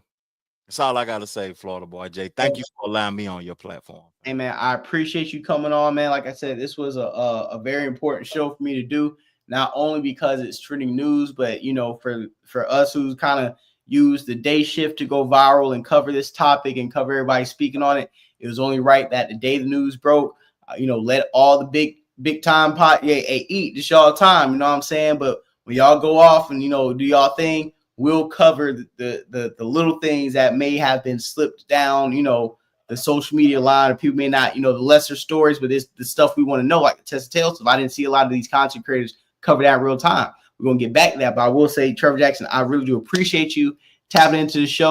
I'm always let everybody know, hey, the graphics you see on the show is provided and done by Trevor Jackson.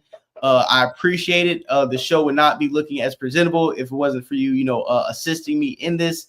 And I look forward to continuing doing this content. And thanks for letting me come on your show. What was last night? Oh yeah, cooked. Yeah, we cooked. Yeah, most free will conversation. If y'all want to tap into my platform and check out Florida Boy Jay assisting me in that, because I created that piece of content because free will, I don't understand it in totality. And thank you for giving me your perspective. And drop your that episode in the chat. I'm gonna drop your page in the live chat too, because I need everybody to go subscribe. I think you're about to be at 8,000 subscribers, right? Yes, sir. Yes, sir. Yeah, we need him to hit that 8K ASAP. No excuses. Definitely. So y'all watching FBJ, salute Trevor Jackson. Follow him now. And because we all go live as a network, we're coming up at the same time. So go ahead. I appreciate it, man. I'm gonna holler at you on the back end, bro. Thank you, family. Yes, sir. Yes, sir. Gone. Yes, sir, man. Trevor Jackson. I'm trying to tell you, dog. Listen, he is a very talented person when it comes to this social media game, when it comes to how he gets his work done, the way he does presentation. Like, you can't sleep on Trevor Jackson, bro. This is my guy.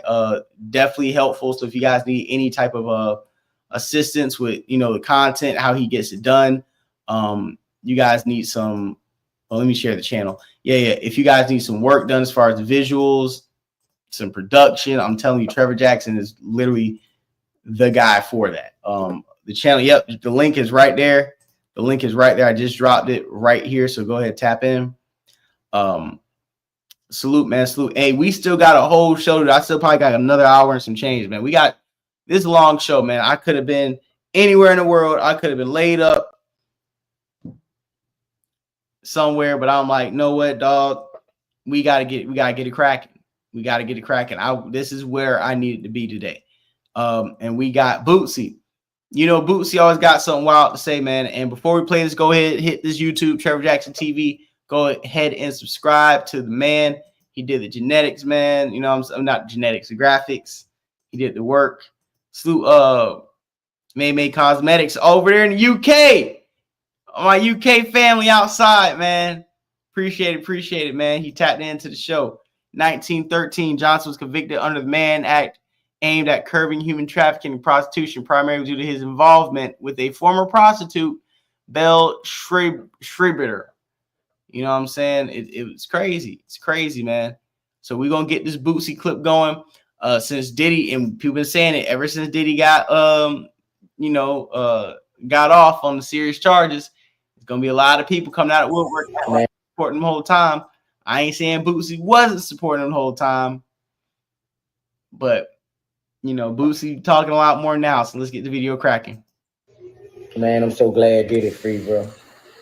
You know, the reason is because I'm tired of seeing us black moguls get took down like that, bro. Like, and I'm tired of seeing us black people go against us black moguls like that. And I feel like if Diddy was a white man who done all this shit for people, you know, I know he ain't paid people, but if he done all this shit for hip hop, if he was white, they would have had so many white people out there protesting for this man losing his life behind a relationship, you know. And people always Boosie was on Diddy's side. Nah, it ain't that.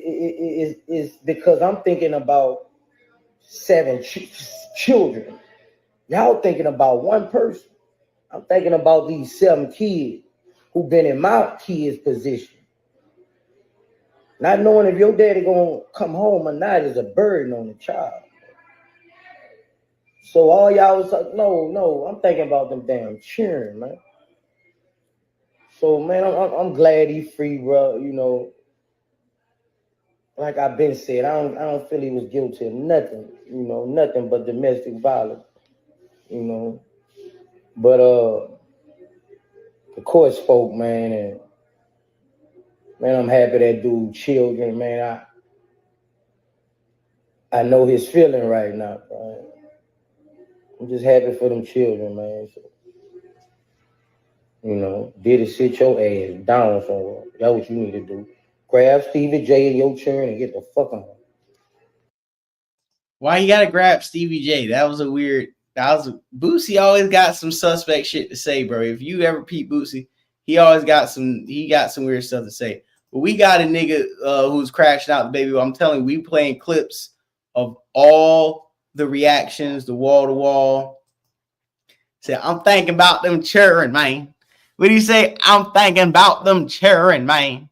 You know Bootsy, man. He talk like what's the nigga name, bro? He talk like what is his name? The light-skinned nigga off of Hustle and Flow. Forgot his name. Lucius Lyon, bro. I forgot that nigga name. He be tripping. It's important to remember that your children observe everything the parents do, regardless of status. It's time for the culture to grow up and move as such. They're watching and learning. Boosie's wild, all the ish he did for hip hop, nigga. That's what I'm saying, bro. We just said how this man has destroyed hip hop, and now Boosie cap and Terrence Howard. Yeah, Boosie and Terrence Howard sound the same nigga. Come on, man. So we got a baby oil bandit on the loose at the Diddy trial. A baby oil bandit on the loose. I'm trying to tell you something how to use these two items. You can have these two items, they're legal, but if you put them together, you end up in a freako. So remember I told y'all what. So look, you see this? If it don't slip, you must have quit. You must have quit. Did Dog just say if you don't slip, you must have? If you don't slip, you must have quit. Come on, bro. Oh my goodness! Say that again. If it don't slip, you must have quit. I'm dead. Okay. Oh wow. I'm trying to tell you something how to use these two items. You can have these two items. All right, and then we're gonna play academics really quick because academics, I think this is when he got it. Hold on. You can't miss guilty or not guilty. Either guilty or not guilty. I don't know if they're gonna be instructed to read this, but the attorneys could ask. We can't miss the moment, Chad. The buffoonery is out of control. Here we go. In the matter, count 1, not guilty. Count 2, not guilty. Holy shit. In the matter of count 1, not guilty. Racketeering, he beat. Sex trafficking of Cassie, he beat. Transportation, I told you, he got that one, but he be fine. He be out in a couple months. He be straight. Oh, we back on road, Chad. Oh, we back on road. We back on road, Chad. We back on road. Yo, Cassie, get the fuck on out of here, Cassie. Get the fuck on out of here. Yeah, my boy was doing some prostitution shit. He should have been just doing the escorting, but he wasn't sex trafficking them hoes. Come on, man. Come on, man. If he definitely not guilty for Cassie, he ain't guilty for Jane Doe. She's a hoe. She a hoe. She's a fucking hoe. That's a fact. Here we go. Here we go. Listen, you know what this means? All you other bitches that had whatever type of thoughts like, oh yeah, that's sex trafficking. No, it ain't, hoe. You hoes gonna have to live on your knees for life. I'm sorry. Okay. This is at least some redemption for Diddy. This is some redemption for Diddy. Hold on. Come on. Where's the fucking update?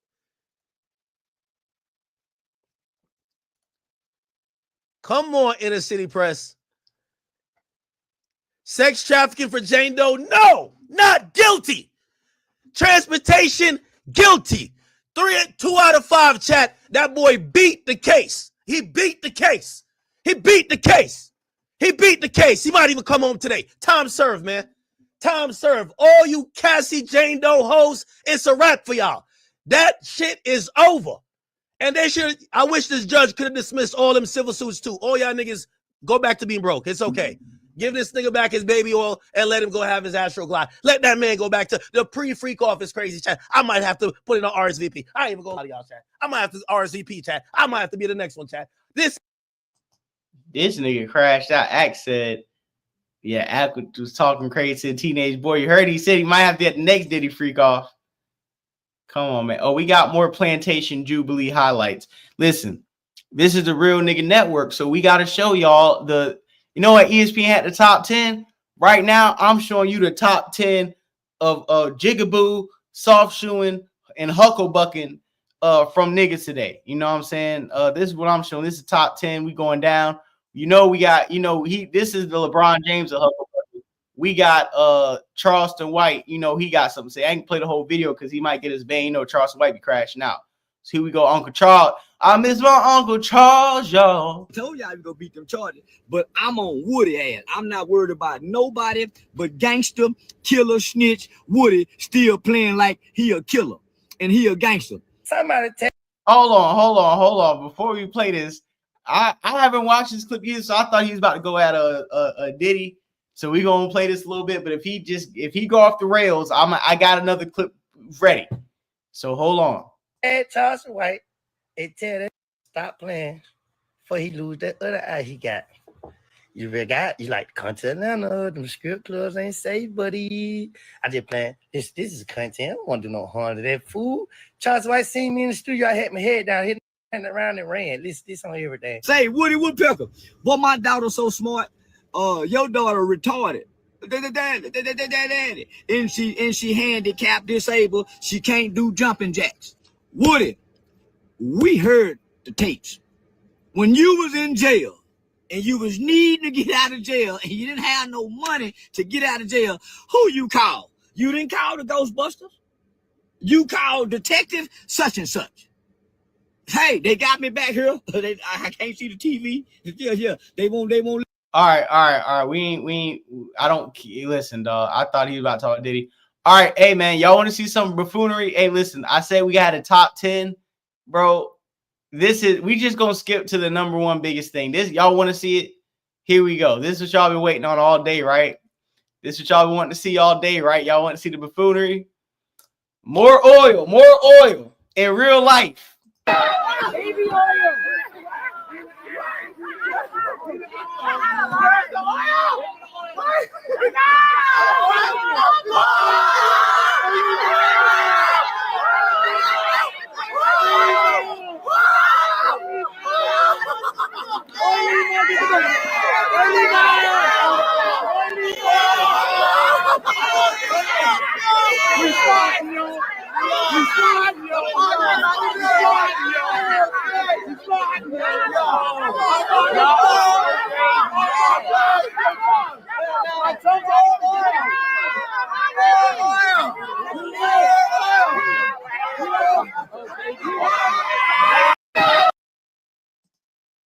My dog.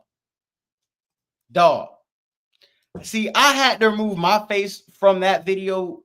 I didn't want my face to be next to that. You know what I'm saying? And salute to Armand Wiggins for his fantastic coverage of the trial. But my guy, Armand Wiggins, I don't know if that is where you need to take this at this moment in time. That is the number one cooning and buffooning in the Hucklebuck video by far.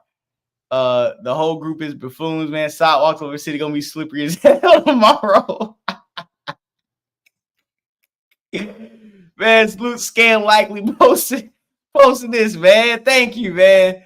Said black folks back 50 years in the coverage of baby oil, man. Dog said he had his Diddy Dukes on today. Oh, like what is this? They got angles like an angel.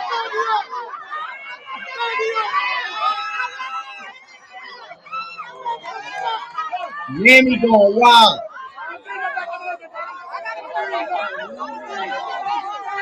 I don't know what she gonna do, y'all.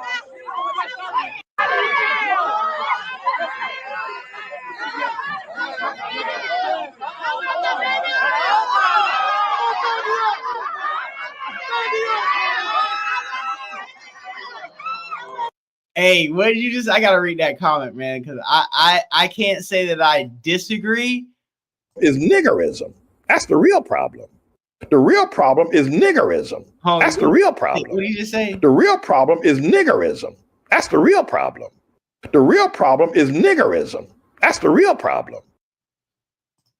Listen, I don't know what niggerism is, but that's what we seen. Armand threw all his hard work away in 5 minutes. Man, listen, dog. Bonfaso agreed. Hey, man. I've been, out of all the people covering the trial, I'll say Armand Wiggins has been the best to me because of his neutrality, but him coming out, pouring oil on his chest, crashing out today, it's just a little like, all right, bro, maybe you need to take a chill pill. You know, is Armand FBA? And I don't give a listen.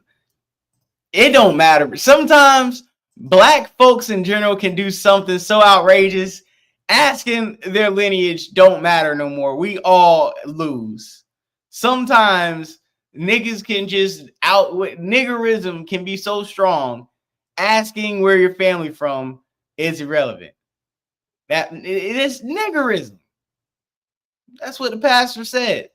That's what I see. This is why we delineate. Y'all getting find out that was a gang of LGBT gang refugees. Man, y'all are terrible people, man. Y'all are terrible. We got more, man. We got more. I told you we got wall to wall coverage. This top 10. Okay, I'll say this might be in the top 5. This might be top 5.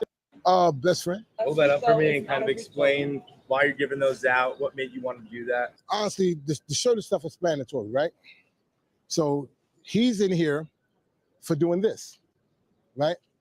But they're trying to make you think that he's in there for this. A RICO is not a RICO. What you're doing in your own bedroom is not against the law, right? He's making porn tapes with his girlfriend, consenting porn tapes. Now, some people might call it, oh, that's immoral. Well, a lot of stuff that we do, you're not gonna like. I'm not gonna like some things that you do, but it's my personal business, right? So for example, I have a transgender child, right?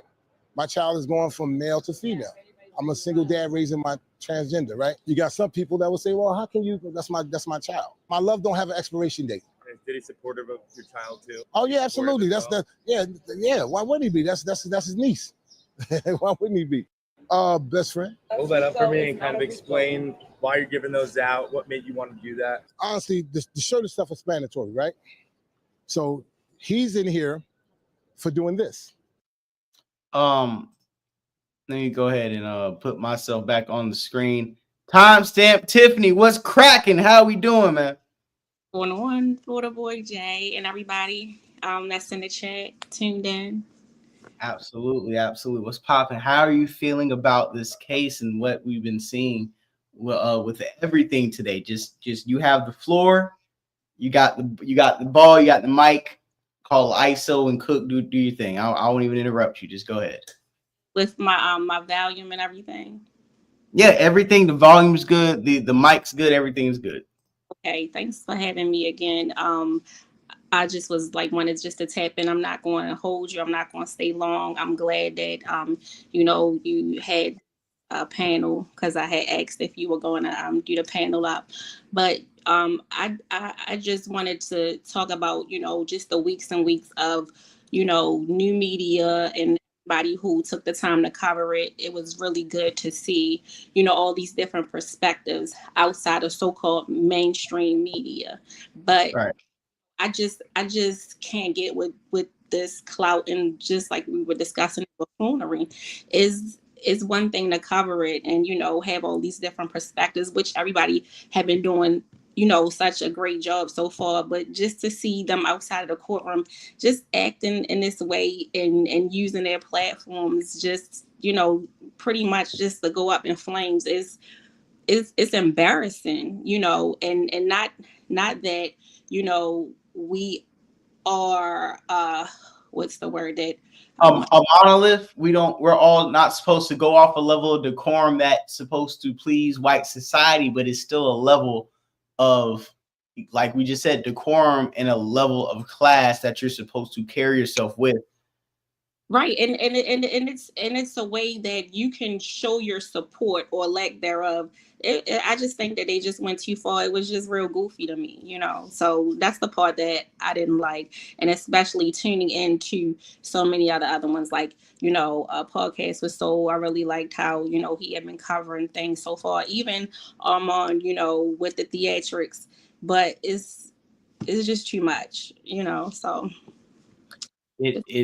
it's definitely too much when it's down to like I said, man, we have things like, the Boondocks, or we have a lot of people who make fun or look at Black society in an unserious way, right?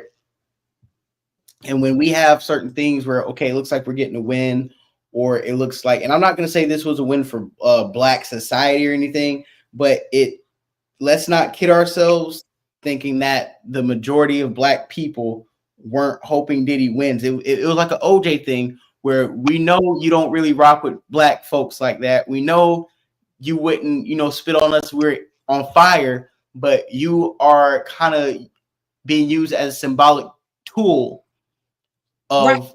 Because he represents so many things in regards to the culture. For me, I go all the way back to the era of like Jodeci, and in a personal way, I have to separate the artists, so to speak, from their actions. Even we talk about R. Kelly and these cases that they're catching, you kind of have to, if you're going to still in some kind of way hold on to the culture and not have it become tainted, you know, when it comes to reason certain nostalgia, you know what I'm saying? So Absolutely.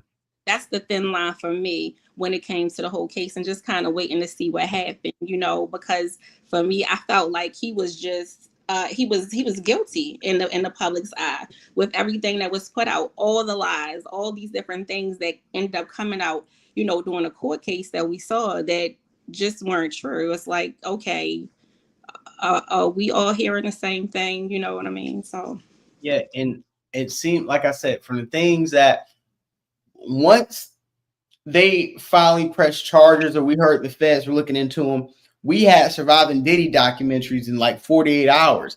It was almost like they pre-cooked these ready for this to come out. And I'm not saying we got to put on a conspiracy theorist hat, but a lot of times, I don't even like to use the word conscious black folks. I would say people who can see the forest beyond the trees, people who can see things with third eye, people who can see the simulation of society and how they will structure things before things take off, right? When we see how flawlessly orchestrated the public perception and the public opinion change on Diddy, to where, like I said, you had high budget documentaries dropping in 72 hours. You had people pulling out overnight. You had all these publications, even when the trial was happening. You got Law and Crime, TMZ, Nancy Grace. Any proper publication wasn't even covering the defense side, and they spent more time discussing the sentencing and how much time he was getting than actually breaking down the practical proceedings, how the jury was reacting to the prosecution and defense, the way the cross-examinations were being broke down, to the fact that maybe only 3 witnesses' stories made it through the cross-examination. exactly, and I thought that was very telling as well. Number one, that there weren't any cameras allowed in the courtroom. So, you know, and then they had the overflow room. So you have all of these hundreds of media outlets who were giving their own individual perspectives versus us being able to, you know, formulate our own opinions. You know what I mean? Whether it was by the body language, you know, how he was, you know, how the witnesses were answering or responding to the prosecution and the defense. You know, unless you pull the transcripts, which a lot of them still aren't available, audio, you know, I like to read, but then it's still not really giving you too much tonality. Exactly. Yeah, that's really what I was looking for. So it was understandably so when the jurors asked to review you know, her testimony. Yeah.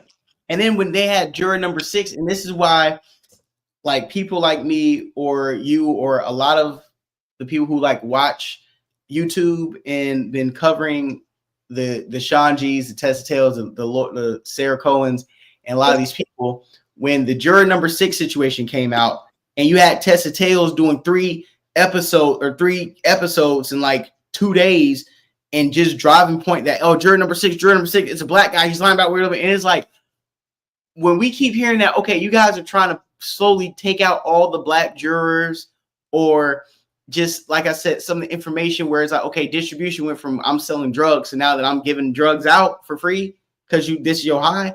It was like the prosecution kept twisting and turning the definitions of what things actually are, and it's to the point where you did not prove to even the common person that out right that he was even guilty, and that's what I'm saying. So if we, the public, had questions, imagine being in a room and trying to decide somebody's fate. You know, like, these people held this man's life in their hands, so to speak, and given the testimony and effects. I mean, I'm surprised that they still aren't deliberating, if that makes sense. You know what I mean? No, it does make sense. Not cut you off. It does make sense, but I think the reason why like when I say this is good, too good to be true, I'm not saying this because like it's pro Diddy, but it's too good to be true when, like I said, you can see propaganda being pushed, right? And you can see a lot of people like kind of the COVID shot or a lot of things where you see a lot of people just falling for the okie doke, and you're getting called crazy for seeing it with a different set of lens. And knowing that the jury throughout this whole time seeing it with the same eyes we've seen it with is the reason why it's like a great thing, because we are seeing in real time that you cannot program people as easily as you used to. And because of social media and boots on the ground reporters, that people are not waiting until 9 p.m. with CNN go live. We ain't wait till 6 o'clock. We ain't wait till 4 p.m. with Fox News. We want to know what timestamp Tiffany's saying on the block because she going live. She going to give it, even if she capping like Tessa, even if you capping, you have more power than Nancy Grace. Nancy Grace got to call you for the scoop. But because of that, you see that they will still put people like her. They'll still put agents to the ground. These publications will assimilate and disguise their narrative as people like you and me. And that's the other great thing about social media. You know, it's again that's the thin line. It allows for people who were there, people who were in the presence of, maybe, let's say, when it first started out, you know, when they were talking about freak offs, Diddy parties, you know, that is a particular time period for me, you know, when I was actually traveling and partying, you know, you know, I've been to numerous quote unquote Diddy parties, and I knew for a fact that, hey, you had your party that kicked off at whatever location, and then there was another party, and then there was a party where, as though, you know, you might have had Sprinter vans or whatever the case might be, taking you to a nondescript location. If you decided to go, that was your choice. You understand what I'm saying? Again, exactly. And where this was a time when there weren't all of these phones and somebody recording and everything, and people were actually consenting adults, and they did whatever they wanted to do once they got there, whether you were passing around the party favors or, you know, ecstasy was something that was really major, you know, back in the 2000s. And, you know, and again, that's something else that was interesting to me with when the drugs and all of that came into the picture. Right. No distribution, and anybody who's been in any kind of party atmosphere or, you know, just in that frame of mind, you knew that this was not kingpin. It was, hey, he had the resources, he had the drugs, and people were there to tag along and party for free. Period. We knew that, but that was, again, common sense. You know what I'm saying? So that therein lies the thin line that we were just speaking about. And it was a good point that you made about the pandemic. So you had the people who were willing to go along and say, hey, I'm going to go ahead and get this jab because, oh, you know, they're putting this level of fear in my mind, you know, and if I don't get it, you know, I'm going to. Yeah. Hey, my body, my choice didn't apply to the shot. Right. Continue. Yeah. So, and then you had the other ones that were just like, you know, I'm going to be a free thinker, critical thinking, and I'm going to say, hey, I'm going to just wait until the data comes out to make my determination to see if this is something that I really want to do moving forward. You know, so that was a really great point that you made. I was thinking the same thing earlier. Yeah, and another thing, because I don't want to keep you longer than you want to be here, but I really value when women do call in on my show, or we have some of these topics. Like earlier, yeah, we had some men up here talking about just the precautions we have to take with you know, dealing with certain women that may not have our best interests. But when we have a case like this, when it comes down to Diddy, yes, has he done some terrible things? Is he a monster? Yes, right? But you weren't prosecuting him for these things. And I think what happened was when you overcharge people and the penalties are that steep, even the jury is like, yeah, did he commit a crime? Yes. But are these crimes punishable by taking his life away? No. And the jury knew that. Two things I felt like the jury took into account. Are we going to play executioner to this man's life. Are we six? Are us 12 people in here going to decide or going to go for putting this man in prison for the rest of his life? Are we going to play fair and jobs as jurors and look at all of the evidence that has been presented, and based upon the evidence that was presented, that's not a life sentence. And I feel like they were looking at it like this: if we put guilty on these charges, what precedent are we setting for society going forward? This was not only a case-by-case decision, this was a societal tilting point. Because if Diddy gets convicted on these, the Jay-Z, Tony Bugsby, the Shannon Sharps, all these celebrities getting hit with stuff over the head out of nowhere is going to continue. What does it mean? What does it mean going forward for you, for me? Again, if you are, let's say, with the 4th of July, for instance, coming up, and you're like, hey, I got some of my homegirls, you know what I'm saying? They trying to come through, whatever the case might be, let's fly them in. Again, you have to be very conscious about where things could possibly go left, instead of just having a good time and being in the moment. I think that is something that we're missing out on too, like just being in the present. Social media kind of takes the fun out of it, everybody, because you don't know, well, am I gonna pop up on somebody's timeline, for having a good time, for drinking, just being myself? Now you got to really watch out who's in your circle. It's the circle of trust. That's another important thing to keep in mind when it comes to. Yeah, and I'm telling you, even everybody's been telling me to throw, because now I'm not incriminating myself, and Diddy free. Well, he got to get off. So now I'm saying this because niggas know it. I'll post it. See, they called my party a freak off a couple years ago, but it wasn't no niggas and baby oil, but people were having a time. Women and men, women were grabbing dudes and they was dipping off, but everybody had a good time.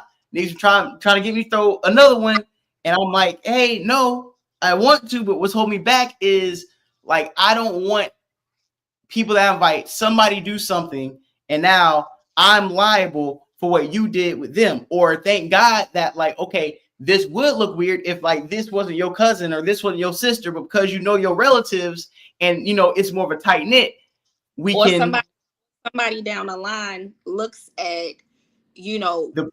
whatever you have built. You understand what I'm saying?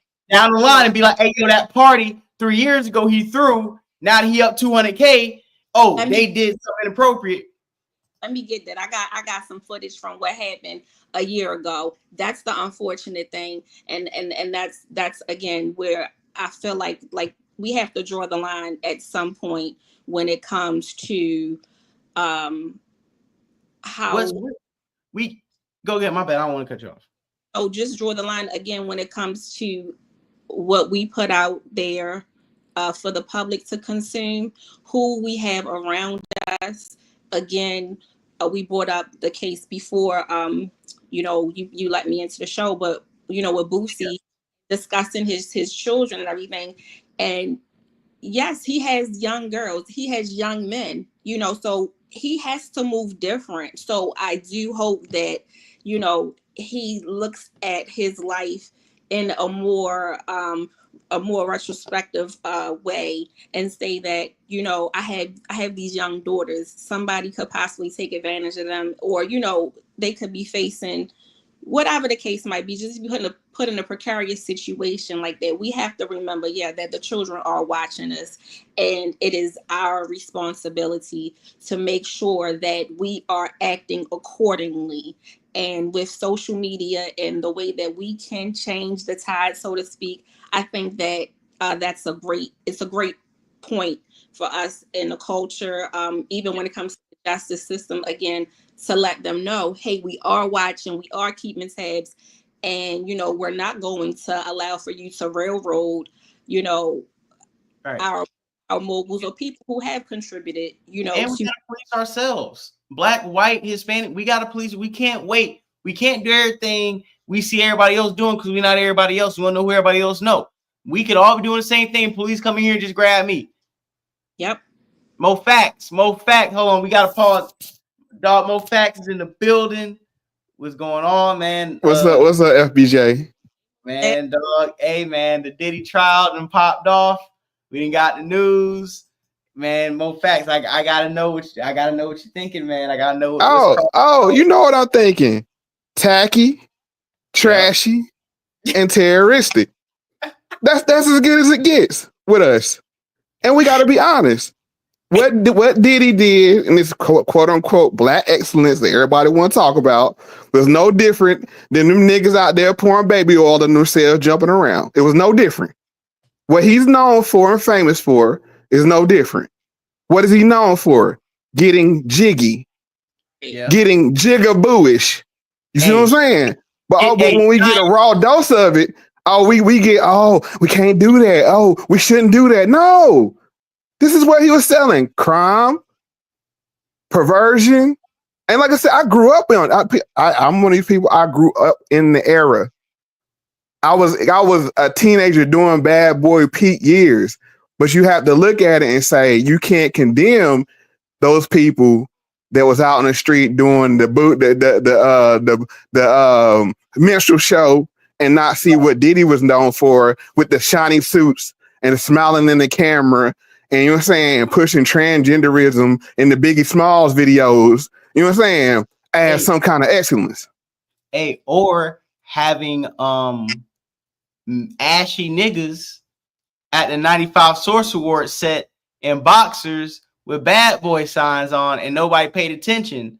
Or when he was glossed up with baby oil on a treadmill with Nas in 99. A lot of this stuff has been programmed to us to where we look at it now and be like, yo, we didn't even peek. We didn't even realize they were pushing him on us years ago to now when he's on trial. We've been so programmed and numb to his behavior that we are sticking up for the degeneracy right now in real time. And I'm going to say it like this. How can a Fed get Fed charges? I'll say it again. How can a Fed get Fed charges? People forget what he was accused of when him and Kanye started beefing at the very beginning. He was accused of being a Fed. When they first brought him in, they didn't take him to the precinct. They took him to the airport to debrief him. See, people, like I said, and the whole thing is all this is going to do is contribute to what ails black people even more. What? The gender war. If you're for Diddy, then you're for women abusers. You're for violence against women. You're for perversion. You know what I'm saying? You're okay with calling this black excellence. And if you're against them, then you're a sellout. You know what I'm saying? You was working with white supremacy. So there's no win. And white people are cracking up laughing, holding their side, said, look at them. We got them again. And I mean, to your point, not to interrupt you, but that was something else that I was thinking as well. Like it's nothing but a circus. I feel like it's all a show. And I'm like, to what degree, what is real and what is fake? You know, that again, we come to have that line drawn of this is entertainment. You know, our president was on The Apprentice, you know, had a whole show. So even down to this trial, how much of this is real and what's fake? Our race is a circus. We have to be real with ourselves and stop lying to ourselves. Our race is a circus. We're not talking about a man that cured brain cancer, or you know what I'm saying? Like, we're not talking about somebody that wrote classical pieces of music. We're talking about somebody that sampled a song that somebody else made. Yeah, go ahead. But to go ahead, my bad. No, go ahead. Sorry. No, I'm just saying. So the fact that the whole point I'm making is this. One of the best go ahead. He's one of the best samplers to have ever done it. No, he's not. No, he's not even good at that. That's what I'm saying. He's not Dilla. He's not Kanye West. He's not Just Blaze. You know what I'm saying? He's not Alchemist. You know what I'm saying? Like, that's what I'm saying. Like, hey, let's be honest. Let's be honest here. I'm gonna be honest. Let me cook for a minute. He was the boy toy of a Jewish man named Clive Davis that was giving him white pipe. They gave him a bunch of money to go find artists to bring him to the surface. Clive Davis is known for commissioning the Harvard report to learn how to destabilize and steal black music from black people. I'm gonna start it from here. How can a Fed get a fair charge? Hello. Tom said, Tiffany, go ahead. Go ahead. After more fact. Let's take a break. Hold on. We gotta let that sit. We gotta let the spirits. Let them marinate, because again, when it comes to the culture and nostalgia and whatever your age bracket is, and even whatever it is that you like, I'm not gonna to say that what you're saying is not facts. You know what I mean? You have your opinion, but then I also have certain hits. Again, I'm gonna always come back to Jodeci as my #1 R&B group. So I'm going to give him credit for putting people who don't have much talent and putting them up there. Sidebar, Mary J. Blige, and the list goes on and on and on. You know what I mean? For people who maybe, if you heard him outside of the whatever beats or samples that he created, you wouldn't even give them a second thought. But he did have that ability to make people into stars. Some of them already were, without this elevated what was already there. So you can't take that away from him, and you can't take away the contributions that he's made, regardless of who he's stolen from or who's he's ruined the process. Again, that's not what he's being charged for, though. You can't say he made contributions and also say what he contributed was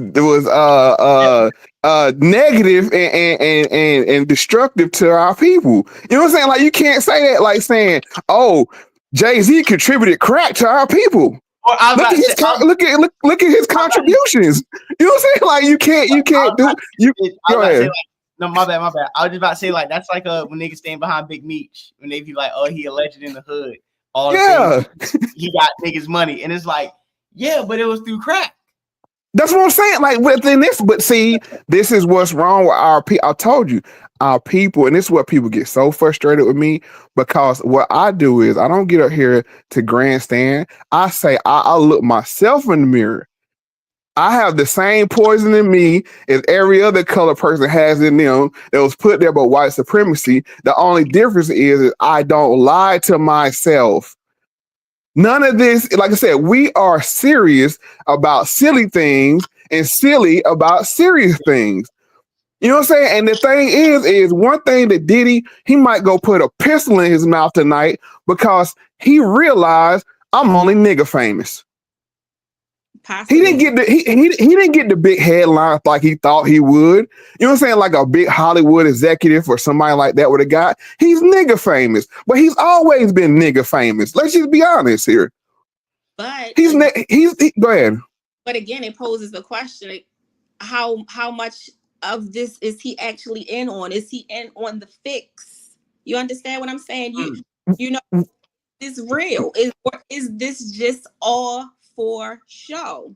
What I just sit here and said was he works for the man that worked with the CIA to learn how to take black music from black people. It's called the Harvard Report. It was done at Harvard through Columbia Records to figure out when because what it was really done to do was with Motown and Berry Gordy. Berry Gordy and Motown was making a real threat to music, not black music, music in general. And they said, "Oh no, we cannot allow this to happen." They commissioned a study, and everybody knows the relationship between Harvard, the CIA, and Columbia Columbia Music. This is who he worked for. That's what I'm saying. When I say he's a Fed, I'm not throwing that out as a pejorative or you're saying as a punchline. No, the nigga literally worked for the Fed of all Feds. Who you think taught him how to do the freak off?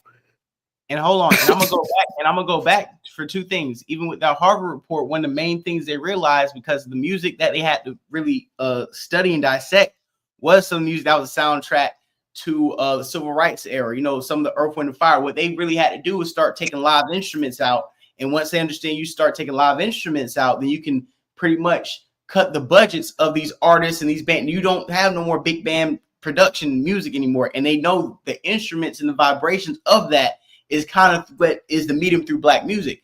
And on top of that, Diddy's been a Fed before he went to Howard. Diddy was a student at a all-boys Catholic school, and right after he graduated, that all-boys Catholic school got hit for PDF file allegations, right? And yeah, right.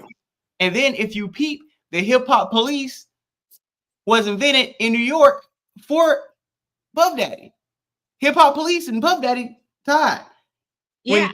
When what's the name called when old dude when Jay-Z, not Jay-Z, when Kanye called him a Fed, he was like, hey, I'm a nerd. I don't have to kill niggas and go Fed to have my freedom.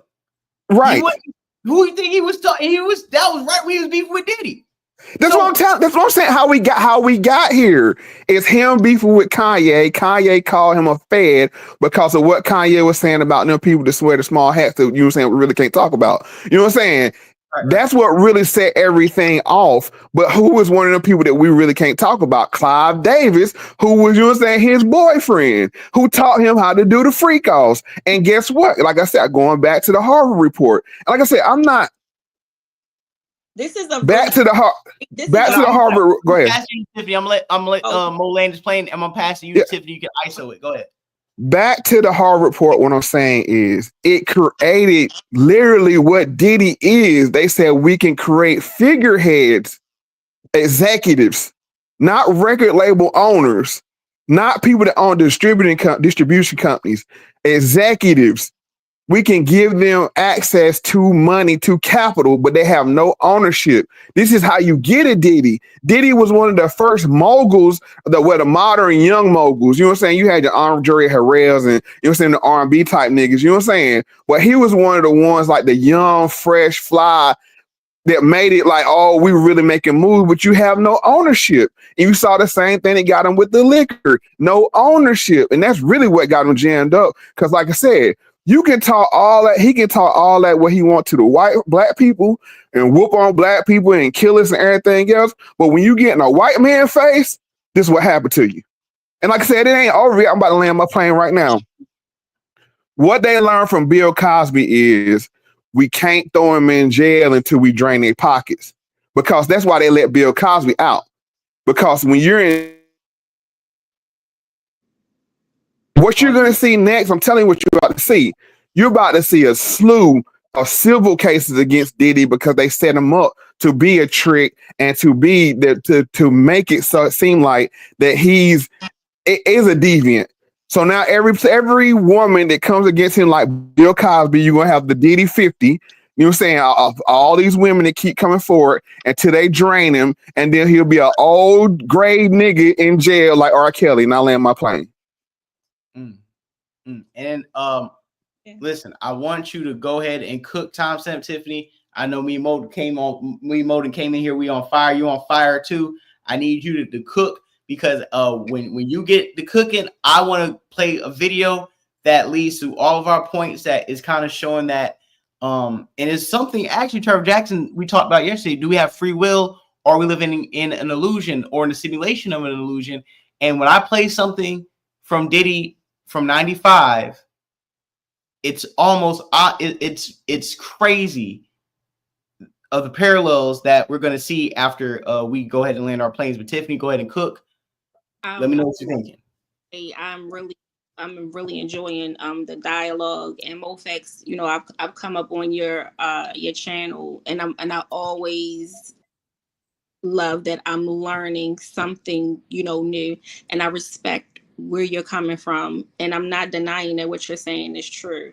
I just think like that is a show where we can just like go in deep and really talk about the origins of it all, because like you say, there is a level of deviance behind it all, you know, and there is a message and there was oh, this is where we are now. Yes, he is getting the nigga wake up call. I am completely in agreement with it.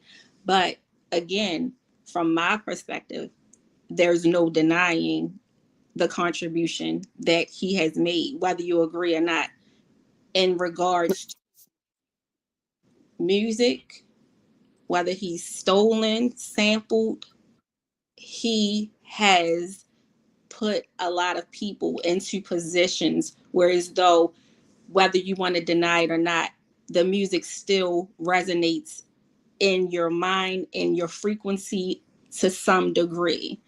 Everybody got a Diddy associated song or Diddy feature or Diddy label song that come on, and no matter how much you hate him, that's your jam. And I'm gonna say this. What I'm saying is, and I want to be clear, we can have this conversation on two different levels. I completely understand where you're coming from about the nostalgic value, and us people don't have very much at all. So when we do get a little bit of something, we have an emotional attachment to it. And music is one of those things that lasts with us. You could hear a song from 25 years ago, and it takes you back to a place. Like, I remember when I heard that song, I remember, you know what I'm saying? And again, you relive that moment. So I'm not negating or even discounting what you're saying, but my point is just on another pathway with the conversation is this is how white supremacy get us, that they create their images that we attach ourselves to. We become emotionally invested in it. And then, like I said, I'll take it from the black, white, I'll take it to the male side. Now it's men out here saying, see Diddy getting off. Bruh, he still kicked that woman like a dog.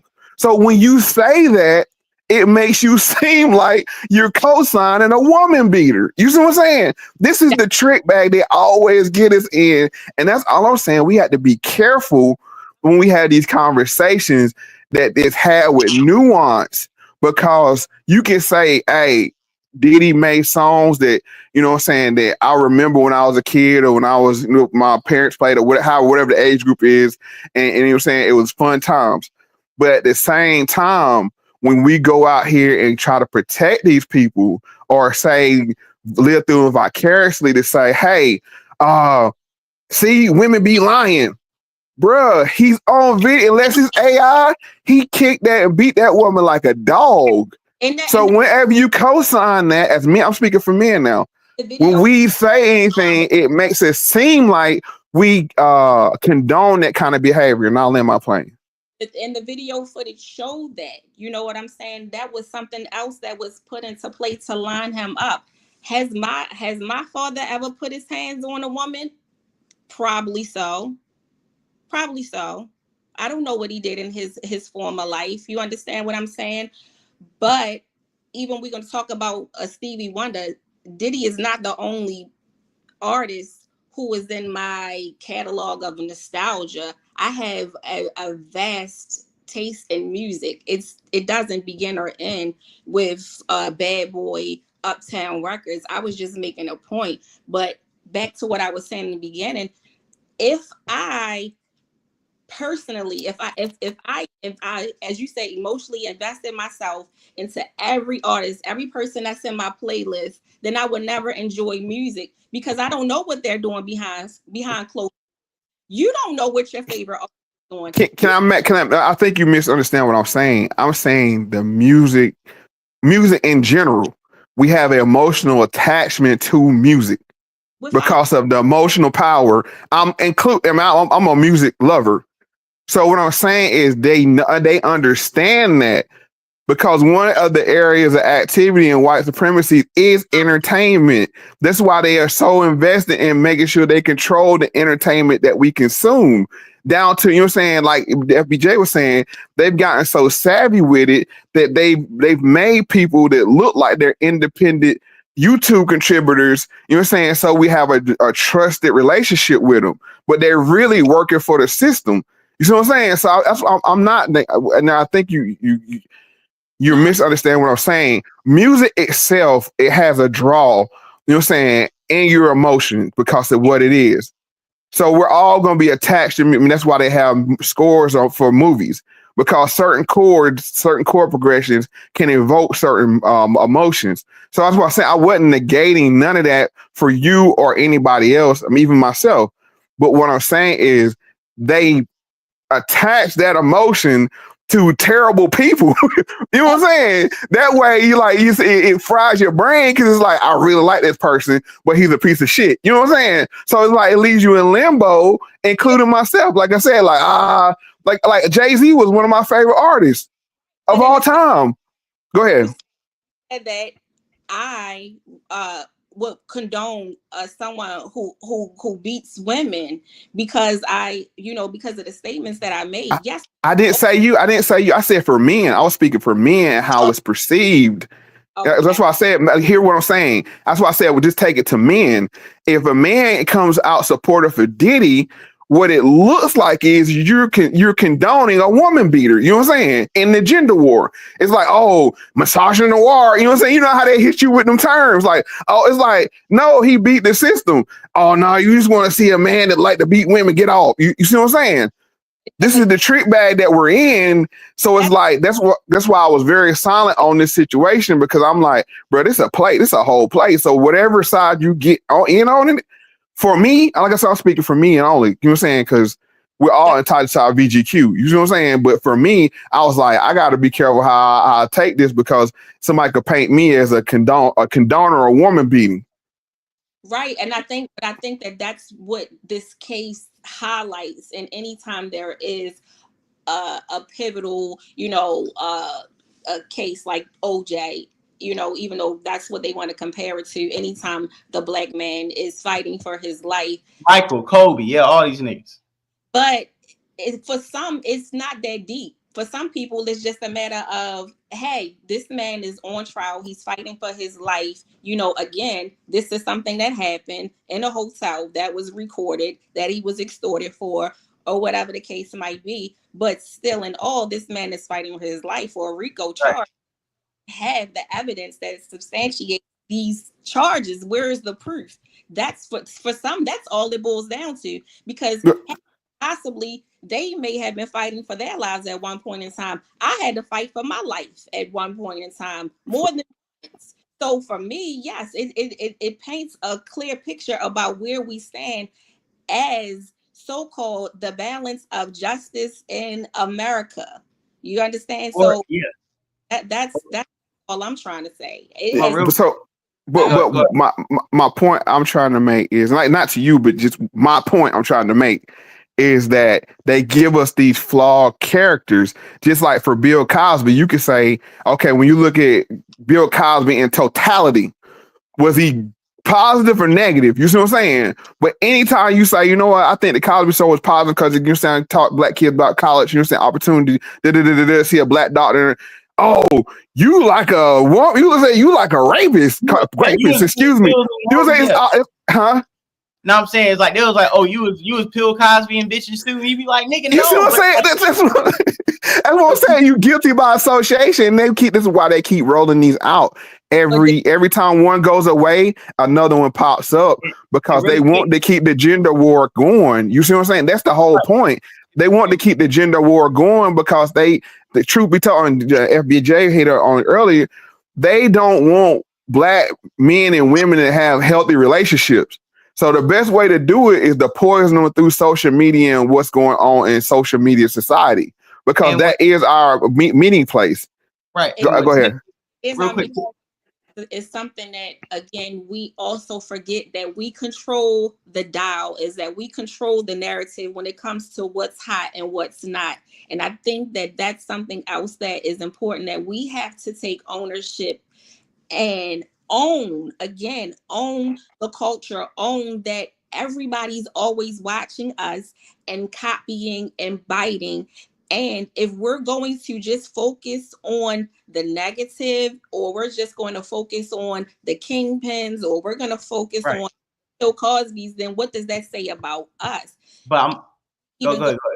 Film and all of that, and I'm not going to open up that can of worms, but that is why we have to create more positivity. I'm with you all the way, but we have to stop condoning, and we have to stop putting our money behind these poor, negative, perspectives that we paint. But we got to be careful is that we don't control what we consume. Like, people like, why do people eat McDonald's? It's like, if McDonald's is the only thing on your block, and then Burger King and Wendy's, I mean, you're going to make a decision between bad choices. You know what I'm saying? That's you know what I'm saying? Like they don't give us positive options. But and if you notice the positive options that we did have, I'm gonna give you an example. You hear about Bill Cosby, but you never hear about Charles S. Dutton. Which Charles S. Dutton and Rock was way more positive and way more realistic and relatable, and especially what's going on now. You know what I'm saying? It was like the prequel to The Wire. You know what I'm saying? What's going on in Baltimore. But guess what? Do you hear anybody ever talk about Rock and Charles Dutton? No, because he doesn't have that negativity that they can exploit to go with it. And I'll turn it over. And two things. No, you get good. Two things. I'm gonna pass it to you, Tiffany, real quick before I play this Diddy video, because this Diddy video is literally 30 years ago, almost to the date. So I want to get that. I want to show you guys this, but I will say two things. What they did with what MoFax talking about the Harvard report, what they did was they turned owners into mascots. And now, fast forward when we sit here and be like, yo, I'm gonna still listen to my R. Kelly. I'm gonna still listen to my Michael Jackson. I'm gonna still listen to my Diddy. And people look at you as if you committed the crimes with them. What they don't understand is like when I hear your body's calling on me or honey love, I'm not thinking about no kids or even sex at that point. I remember hearing these songs at the cookout when I had to eat hot dogs because the grown-ups eat steaks on the grill. You know what I'm saying? Or when the chocolate factory come on, I'm thinking about when we was on the dance floor at a family gathering. It's like we don't Stepping. You know what I'm saying? Stepping. You know what I'm saying? Like, okay, that's a genuinely innocent or I can believe I can fly. These are genuinely innocent pieces of content. But if you, like you said, if you go and play Stepping at the cookout, you're gonna have people looking at you like, oh, you're saying you with the misogynoir and the people. I know I'm seeming like I'm over harping it, but no, I'm a social scientist when it comes to social media. You know what I'm saying? I understand and peep the trends, and it's like, okay, I see what they did. This is the play here. At one point, black women were understanding like the Democrat Party and that whole liberal structure is not for you with this whole last election. So now they like, okay, we got to throw a poison pill in here right quick before they start to have an open line of communication. And this is what this really is. Because like, if you say anything about pro Diddy, I'm telling you how it's going to be heard. I'm telling you how it's going to be heard. So, I mean, like I said, LBJ, thank you for always allowing me to be on your platform. You know, I'm always going to be hitting the like button, supportive, you know what I'm saying? And a great conversation as well with you. And I appreciate you following my channel. What was your name again? I'm terrible with names. Timestamp Tiffany in the building. Timestamp Tiffany. Before you leave, make sure you drop a link so I can follow wherever she at too. You know what I'm saying as well. Before you leave, I just want I'm gonna play this thing real quick. It's not a long video. I want to play. Okay, this, yeah.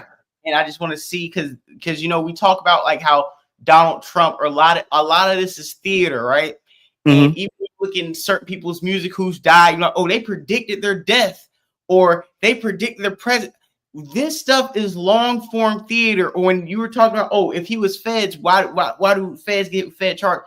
I'm gonna play this video because when I look back at a lot of old Diddy, this looks like long form theater, right? And let me find it right here. I already got it queued up. I'm about to share the screen. This is the 95 Source Awards. Playing it now. Make sure this is on the stage. I know the bit rate's a little low, but this is Diddy. This is how he's introducing it.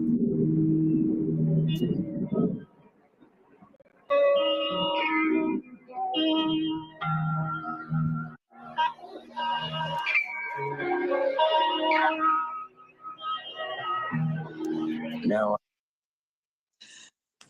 bro, this is me talking. This is Diddy, man. But I was trying to this is Diddy right here. This is crazy. I lay me down to sleep. Pray the Lord my soul to keep. And if I should die before I wake, pray to God I die bad boy. God bless all my people in the streets. God bless my people making hot beats.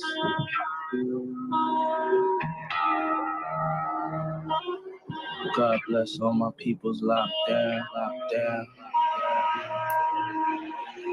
I live in the east, and I'm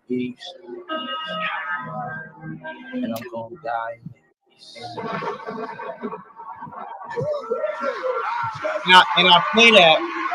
And I play that because I want you guys to see kind of the omnious theater of what he's presenting. I wanted you guys to kind of see the same thing I'm seeing, where it's like, yo, like, why did it seem like even then 30 years ago, he knew he was like on borrowed time, or it seemed like he knew that he was going to be in this position one day. You know what I'm saying? Like, Mo, when we talk about this, is like, just like I was telling Trevor Jackson yesterday, we're living in an illusion of a simulation. And these people sign up to be a part of the simulation. And they know when the devil calls their number and it's time to collect. Why do you think Diddy, we used to think he was dramatic, or maybe he was playing it up, and even now he got the non-guilty charges and he might be able to go home. Do you think that, like you said, how does a Fed get fed charges? Do you think all this Mofax was long form theater? Do you think this was like some type of, do you think everything's going over our heads? I just want to know what, like. I think this, and I've said it in all my content, once you get to a certain level as a black entertainer, and this even go down to YouTube and everywhere else, you have what is called a boule phone. And it's not a literal phone, but it's a phone where somebody can pick up the phone and call you and say, Negro, get back in line. And it's not their doing, it's their white masters saying, hey, that's why I say about Kanye. He understood what it was when Diddy was trying to check him. He understood, you know what I'm saying? That was his boule phone. That was, nigga, get back in line. And all these niggas know that everybody got a boule phone. You know what I'm saying? Even down to YouTube. If you notice, I've heard certain YouTube, you know what I'm saying, people with 100K, 200K followers. Oh, we're in group chats together. And you know what I'm saying? I was going to do this video, but they checked me. You see what I'm saying? It's a self-monitoring, self-maintained system. You know, that the point, like you said, Mark Lamont Hill said real quick, Mark Lamont Hill's Slip on Joe Button podcast said he in the boule group chat, but could continue. You know what I'm saying? So it's like, they all know, and that's what I'm saying. They don't let nobody in the club that don't have dirt on them. That's my whole point I'm trying to make out of all this. And maybe I'm saying, man, I'm a little clumsy with doing it. You don't get in the club without dirt on you. And that comes from the Skull and Bones. They make you confess your sins, you know what I'm saying, to the group. So if you ever break the code, you know what I'm saying, they can do you dirty, and everybody understand. Everybody know they got, like, we all know. I'm gonna give you an example. We all know the piano that's hanging over Charlemagne's head. We all know if he ever gets too far out of line, they can push that button on him and bring them cases back up, and they'll get him the fuck out of here. Excuse my language. You see what I'm saying? All of them got this. All of them. You don't get in the club without that, because it's leverage. You never give a person that much power, a platform. And like I said, I made the point a long time ago. Diddy messed up when he's talking about, I'm gonna hijack the black vote. You gonna do what, Negro? You gonna hijack what? Okay, and that's where his trouble started. Hey, talking crazy at the Grammys, trying to go on earn your leisure, tell niggas how to move their money. Oh no, you gotta go. And we still ain't got to the PPP loans he had niggas signing up for. That's why I said they got so many ways to get the Diddy. They got the Tupac thing. People forgot about the PPP loans he had niggas signing up for back during COVID. You know what I'm saying? Yeah. So that's what I'm saying. Like, these celebrities, bro, they are captured. They are captured. And that's why people like me, you know what I'm saying, and Tiffany and all the people that get on here, you know what I'm saying, to actually tell you what we feel are important, because we don't have boule phones. You know what I'm saying? Can't no nigga check me. You know what I'm saying? Can't nobody pick up the phone and be like, oh, you know what I'm saying, we're gonna, if you don't recant your statement. Nah, nigga, you know what I'm saying? Hey, you know who got I get hey, real quick, sidebar, real quick. You know who got home tip real quick? You know, I'm gonna tell y'all who got the boule phone, who the newest member of the boule phone club. Y'all might be mad at me, but my 10 for a Koofy stay on. Deontay Kyle of the the Grits and Eggs podcast. Oh yeah. Oh yeah. Oh yeah. Oh yeah. He slipped up a couple weeks ago. He talked too early. They're trying to use him as the left-wing Joe Rogan for the next presidential election. But what Deontay Kyle did was he pandered too much and showed his hand. And now niggas like me are calling him out to be the next conscious Derek Jackson. But I feel like FD signifier, all of them. They got, like I said, it's levels to the boule, but they got their little clicks. You know what I'm saying? Trust me, you know what I'm saying? Like I've gotten invitations, you know what I'm saying, to get, you know what I'm saying, like, oh, we should link up. Nah, I'm good. Mo, I'm dolo, cuz, you know what I'm saying? Like I'm dolo. Mo, no cap. I've been working on the show for the last couple of weeks about all them niggas, man. But and it's gonna be ain't gonna be like a show like this. I'm talking about. I'm gonna do some productional think pieces. Maybe you gonna hear my voice and see images and clips. I'm about to really like get into a different bag when I expose you. I might make a few enemies, but I'm doing this for a reason. But it's gonna take me a little minute to cook up. But him, FD signifier, all these you know what I'm saying, left wing boule. Don't, you know, it's them, bro. They all in a pack and they all had that same look to them. You know what I mean? They all got that same item shaped look to them.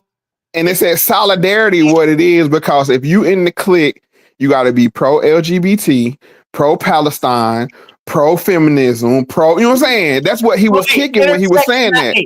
If your intersectionality is is the go-to. But go ahead, Tiffany. Nah, go ahead, Tiffany, please. I'm gonna land my plane with this, and I was just gonna say, at what point do you allow for yourself to be? Trevor put it up, to be compromised. At what point in your career, whatever it is that you inherently are seeking from you know, in life, you know, if you're a rapper, if you're a producer, or you know, whatever it is that your goal is. At what point can you be bought, or is it just non-negotiable and you're gonna always just stand on business and say, hey, I'm never going to go away from my authentic self? Which is why I feel like you have to get to a point of confidence within and know who you are. And you know, Tiffany, real quick. I don't mean to cut you off, just real quick.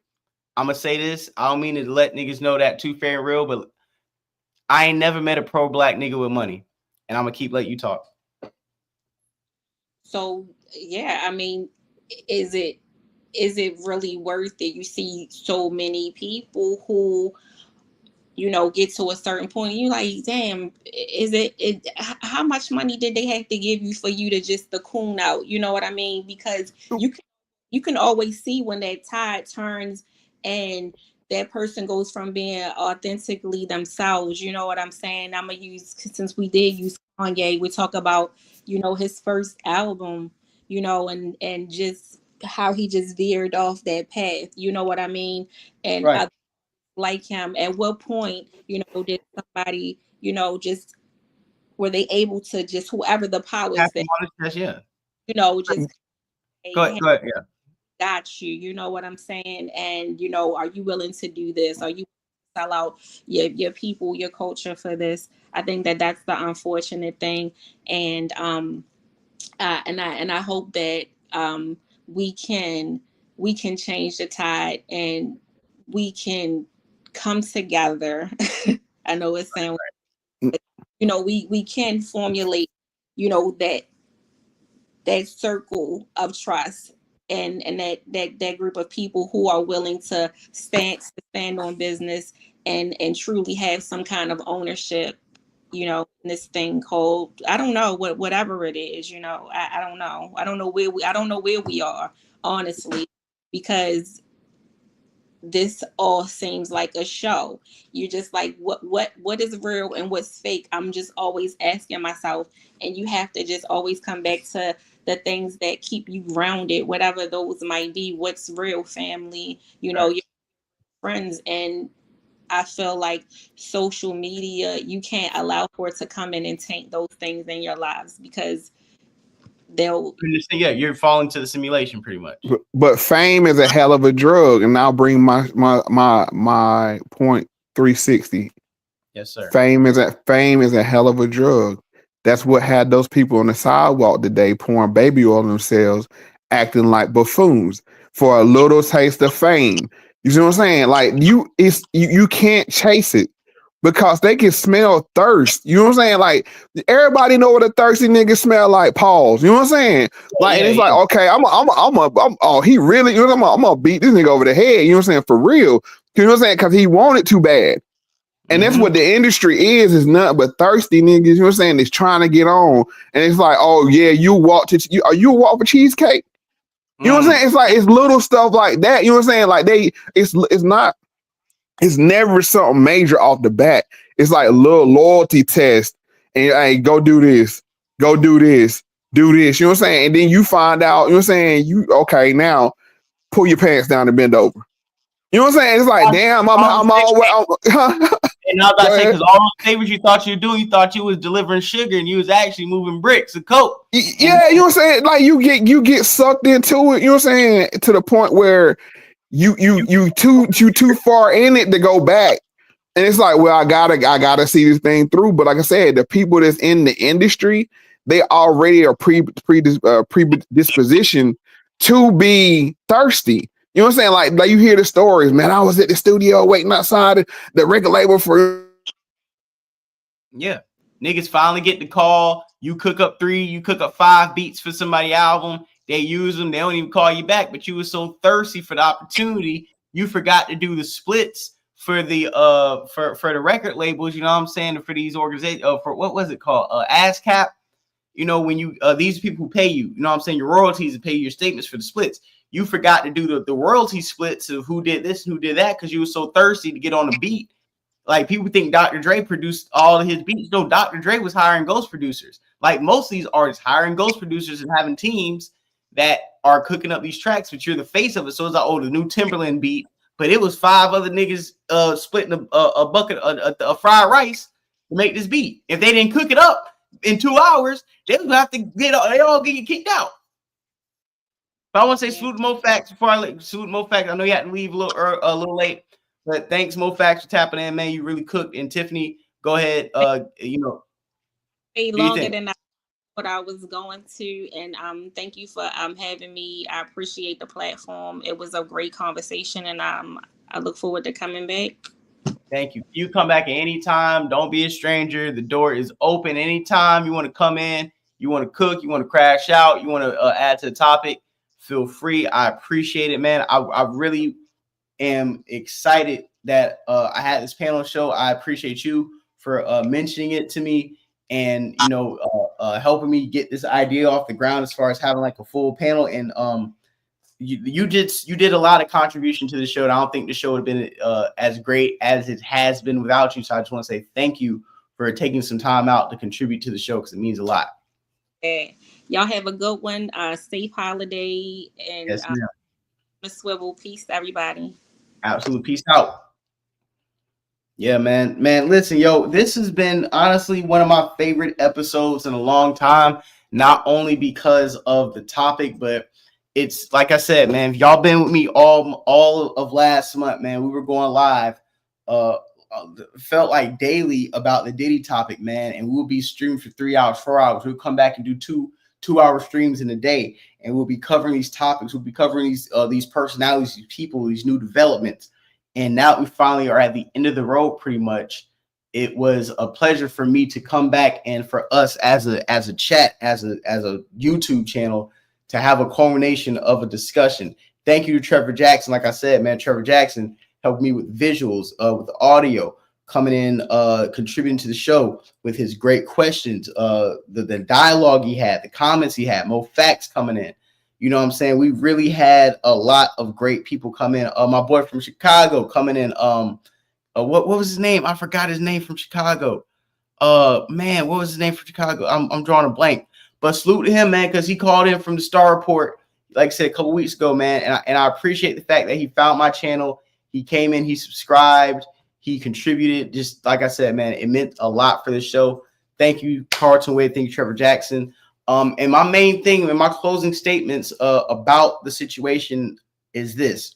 I'm happy to see that the the feds didn't knock Diddy, not because he is not guilty of, you know, prostitution or pissing on people doing some disgusting things, but because I didn't want to see a team of federal prosecutors who had more than enough time to dig up all the salacious facts and bury Diddy in the court of law, which it seemed like an open and shut case, and they presented such a terrible case, overcharged them, and the penalties was pretty much a life sentence, that the jury had a level of sensibility that people on the outside observed and was like, you know what, man, like, damn, what do you say? Whole phone rebooted. It's all good, Mo. It's all good. I appreciate you tapping in, man, because honestly, Mo, all day I was thinking, I'm like, yo, if Mo Facts calling, I ain't gonna press, I ain't gonna ask him. I don't want to, you know what I'm saying? Because this is last minute, you know what I'm saying? If he calling, but I was like, it's something in my mind was like, Mo Facts don't want to talk about this because it's been too, when we seen the dudes with the baby oil pouring it on each other, Tessa Tails getting jumped on. I kind of played it in the beginning. I didn't try to bait you, Mo, but I was like, listen, Mo might just be chilling, but Mo on Twitter like me, Mo been seeing this BS all day. And I think I can push Mo over the edge to call it. Let me start playing these clips. And sure enough, once the clips start rolling, Mo Facts popped up on the screen. I was like, yeah. Mo Facts is like, enough of the coonery. I gotta cook.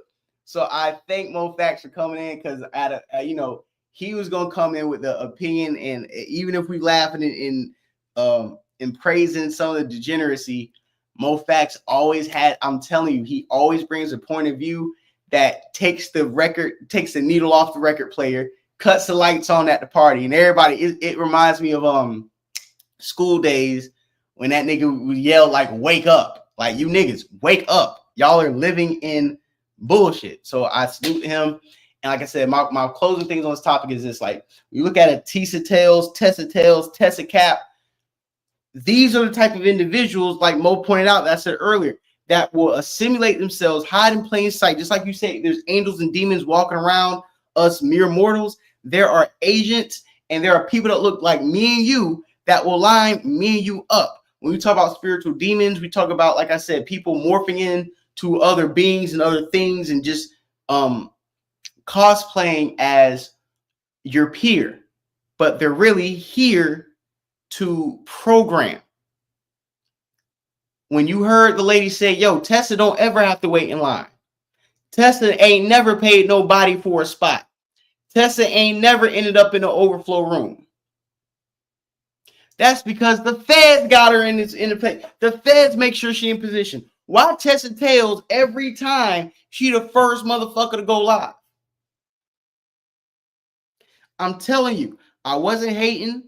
I wasn't sitting there trying to down somebody's platform. But one thing I like the most about having my own platform, social engineers, agenda pushers.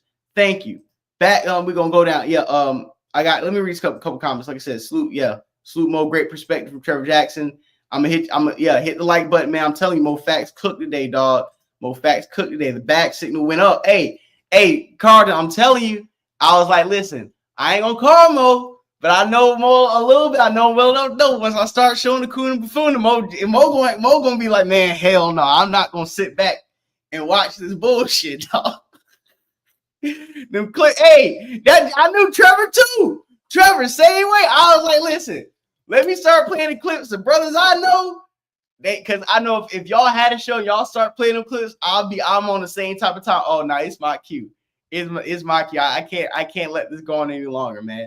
So like I said, the Tessa Tails, the agenda pushers, the social engineers, it's always the cute chicks. I'm telling you, it's all, and listen, evil stands for every villain is light skinned. Evil. Every villain is light skinned. Now, what did I say about me? We ain't talking about me. We talking about Tessa right now. And I'm telling you, if you see somebody that like me and Tessa, and our nose is red, and we over here looking left and right, and we try to break down a story, and all you see is this, and we keep jumping topic to topic, somebody might have a problem. I'm not gonna say problem is. Somebody might have a problem.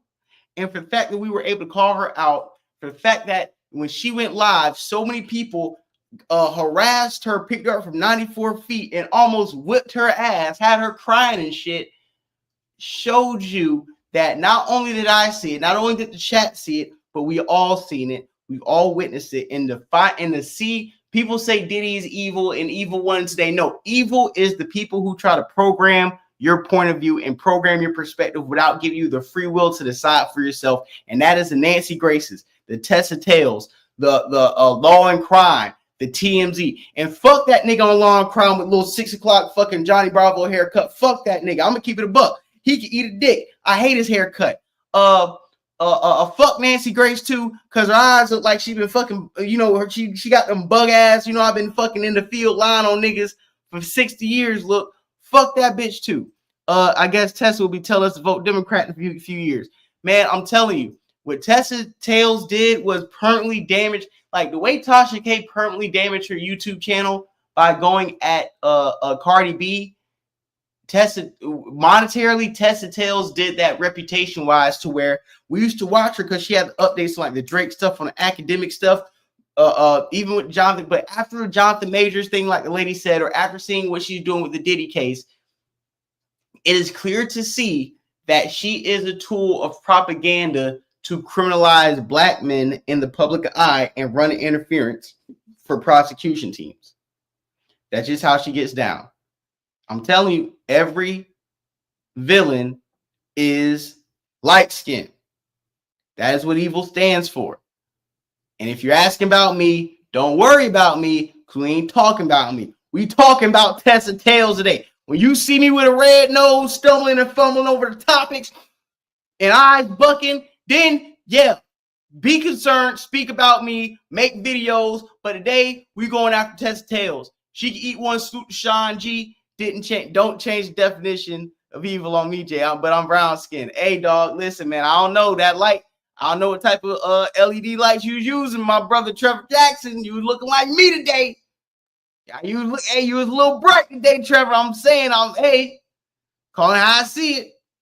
You was cooking, man. I'm triggered, Mo Facts. That frying pan looks like the same frying pan Don Richards said Diddy used to hit Cassie upside the head with about them eggs. You know, I'm just, a little bit. Virgo Smith, yeah, please let's get the likes and subscribers up, man. This was a great show. We've been cooking for over 3 hours today. Man, thank you so much. I could not have been cooking for 3 hours without you guys. Been an awesome show. The Democrats are going to have Fat Joe run for president and Tessa Tales be the VP. I'm getting sleepy. Shit, I'm telling you, man. I'm telling you, that's going to happen. That, like we said, the Deontay Kyles, the FD the signifiers, Tessa Tales. You got to look at for black people who don't really speak for black people or for black people, or when they're too pro-black, like the Deontay Kyle. Watch out for the people who are too pro-black that come out of nowhere, they hit your algorithm. They're never going to put positive black people who are trying to liberate you on your algorithm. I'm telling you this now. You think what's his name? You think Umar Johnson hit your algorithm because he was liberating niggas? Just saying. It's a couple other people I would name, but because I'm FBA, I ain't trying to shake the tree too much. But there's a few people in our lineage that are agents, and if you don't believe me, look no further than COINTELPRO. If we were so black during COINTELPRO, they wouldn't have been able to find a nigga to start snitching on niggas. That's all I'm saying. Niggas' favorite pastime is tattletaling, is telling on niggas. So I will close the show out. I want to say thank you. It is probably 1 o'clock. It's 1 o'clock on the dot, actually. So say, man, thank you. I'm going to send this episode to Star for the community section. Shake the tree. I'm going to shake the tree real quick. I'm going to say something. What's up, brother? I'm here for Starport Canada. So, hey, man, salute to Canada. Thank you, James Francis, for tapping in, man. If you didn't catch the whole show, you're in luck. We got 3 hours to cook. We've been cooking, slow roasting, turkey legs. By the time I take it out the pot, slam on the table, all the meat gonna fall off pause. Oh, am I about to go there? Cherokee version, yeah. Hey, am I about to go there? I'm gonna say something. Y'all gassing me up. Niggas sign up, tell the BHs. I'm telling you, if FBAs was staying on business, COINTELPRO when existed. Ain't know where I'm going. I'm gonna say it now. Clip it. Tariq Nasheed, we're gonna have to have a conversation. Tariq Nasheed, we're gonna have a conversation, man. It's just like Umar in that school. And how Umar in that school time that ran out. Tariq Nasheed. I ain't, Elijah Muhammad said the worst devil is black devil. Say, well, Tariq Nasheed, all I'm gonna say is this. I need you to pick up the reparations movement, FBA movement. I don't know what you've been doing lately. I don't need no more comedy shows at the Shop Bar on Crenshaw. I'm just saying I love my brother Tariq Nasheed. I love FBAs. I'm one of the biggest supporters, biggest fans. But Tariq Nasheed, I need you to assist, or I need you to, since you're part of the FBA movement, I need you to lay off of the late night Twitter trolling and get black folks refocused on the things we've been focused on. Because one thing I'll peep, and I don't want to stay too long, when Clubhouse first took off, Yvette Carnell, Tone Talks, and Tariq Nasheed were very accessible. I remember me, DJ L, OTG, a few people in the Clubhouse infancy who had a lot of influence, right, with the young people, with the up and coming. Well, like we were kind of the warrior class hip hop community. Like we were the streets. Like, okay, you got the pro black, you got the scholars, you got the filmmakers. Now you got the niggas in the streets, the rappers, the plugs, the drug dealers, the shooters. Okay, everybody on one frequency. And I remember we were talking to both groups, Tariq and Yvette, and we were like, yo, we pretty much got a nucleus of the black community in the palm of our hands, and we're on a very early app where there's exclusivity. Why don't you guys bury the hatchet? If it's about black, it's about pro-black unity, reparations. I'm telling you, it was a lot of people at FBA camp from Tariq's camp. It was a lot of people from the ADOS camp that were in unison of like the masses, the two groups, like the Blood and the Crips. Like, all right, man, I think we should come together. We're all the same type of time. Maybe the founders or the leaders, the owners of these places of FBA and ADOS, maybe y'all are at differences, but if the majority of the ADOS and FBAs, the Bloods and the Crips, have decided to lay the flag down because we realize that we are saying the same thing, and we need you three niggas, Tone Talks, Tariq, and Chopper Suit Yvette Carnell, we need y'all three niggas to lay your egos down for the sake of Black America, and let's push the reparations movement and the Black American movement to the next level. All three of them niggas said no. All three of them niggas told me 5 years ago that they will never lay their egos to the side for the betterment of black people. And when I heard all three of them niggas give a hard no, I don't care if they are pointing fingers saying they all feds. The fact that y'all could not unify when your own organizations asked, begged, and pleaded for you guys to unify us all, and you failed to do so, let me know all I needed to know at the core of people's intentions and agendas. I'm gonna read a few more comments. Tariq is a YouTuber, not the voice for Black Americans. New subscriber of your channel. Thank you so much, Sheldon the Blind Traveler. I appreciate it, man. Appreciate it. It's not about reparations, it's about restitution. Listen, it could be about whatever the fuck these niggas want it to be about. I need Tariq Nasheed to I'm not saying he's a leader or this or that, but my brother, just like Umar Tom that ran out. Because Tariq, I'll be honest, you went on Vlad. You told us it was boycott Vlad. You went back on Vlad. Lord Jamar, you told us got to boycott Vlad. You went back on Vlad. Umar, you said you had a school. We ain't seen the school yet. You looking like a Marcus Garvey 2.0. Marcus Garvey tried to take niggas Africa, never had a boat. So all I'm saying is, like, you see the new guy, Deontay Kyle, Grissom X Podcast, FC. You look at these guys, look at who's presenting them. And I'm not saying Tariq Nasheed is an agent. I'm not saying he's controlled chaos. I support Tariq Nasheed. I bought his movies. He has informed me. I'm one of his biggest consistent content consumers. But because I consume his content on a consistent level and I watch his platforms, I just would like to see him take the movement a little more seriously, because now that Trump's in office, I feel like he's doing what a lot of black people do. The person they want to be in office is they let their foot off the gas a little bit, start celebrating a little too much, and lose focus. Because when the Democrats in office, she was on the ass for reparations and everything. And since Trump got in office, seemed like we kind of been falling back a little bit. So this isn't me trying to yes, please, let's everybody subscribe, man. I appreciate it. This isn't me saying that she's a Fed or an agent or anything. This is a brother to brother, black man, FBA to FBA, a young to older, like, hey, Tariq, let's get back focused. Let's get back on some new agendas. I don't know when let's get another reparations rally. You know, let's get some new content. Let's get something back cooking. Let's reinvigorate the black community. This is the best time than ever. We're reclaiming our heritage. We're wearing the black, gold, and red.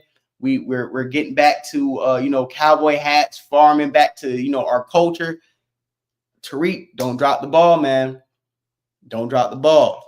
Holla at me if you need something, man. Thank you guys. I want you guys to enjoy this show. Like I said, I'm gonna throw this in Stars community section, man. We got a lot of people right now watching. I got over 155 people, 23 on YouTube, 1 on Twitch, 131 on X, man. I support it. Thank you guys so much. We're almost 6K subscribers. I want to sign out and say, man, good night. Thank you guys for podding with me. This has been one of my favorite shows of the year. And if you like this content, you like what you see, hit the subscribe button, hit the like button. We will be coming back tomorrow with heat. Everybody you've seen on my show, if they got YouTube pages, follow their channels. You can go ahead and, like I said, salute everybody. Follow Trevor Jackson, man.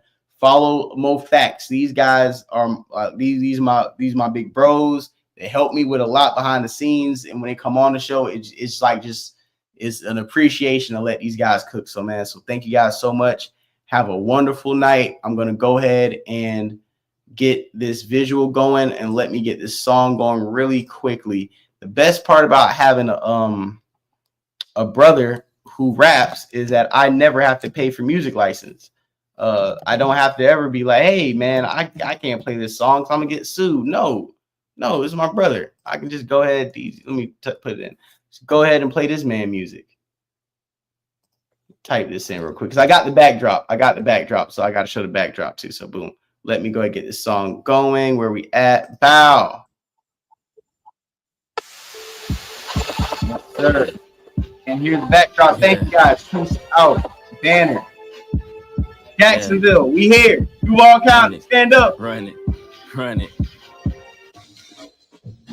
Solo missions to Miami, average speed on 95 was 95. Stoned on Ocean Drive, hotel was prime. Little bit after the quarantine, but it was still live. All the restaurants had the custies eating outside. I caught a lot of looks, but they was with they man. I look and smell exotic, baby, so I understand. She wanna get erotic with me, so I had to plan. I turned into a Kuma quick and got in my demon stance. Baby, grab the sticks. Bed bugs biting all the pillow, talking lame. Kind of ejection tabs on my Jordans. Now this is baby first time ejaculating. She's a squirt or not. She gets so flirtatious when I squeeze a button, hold her down. Yeah.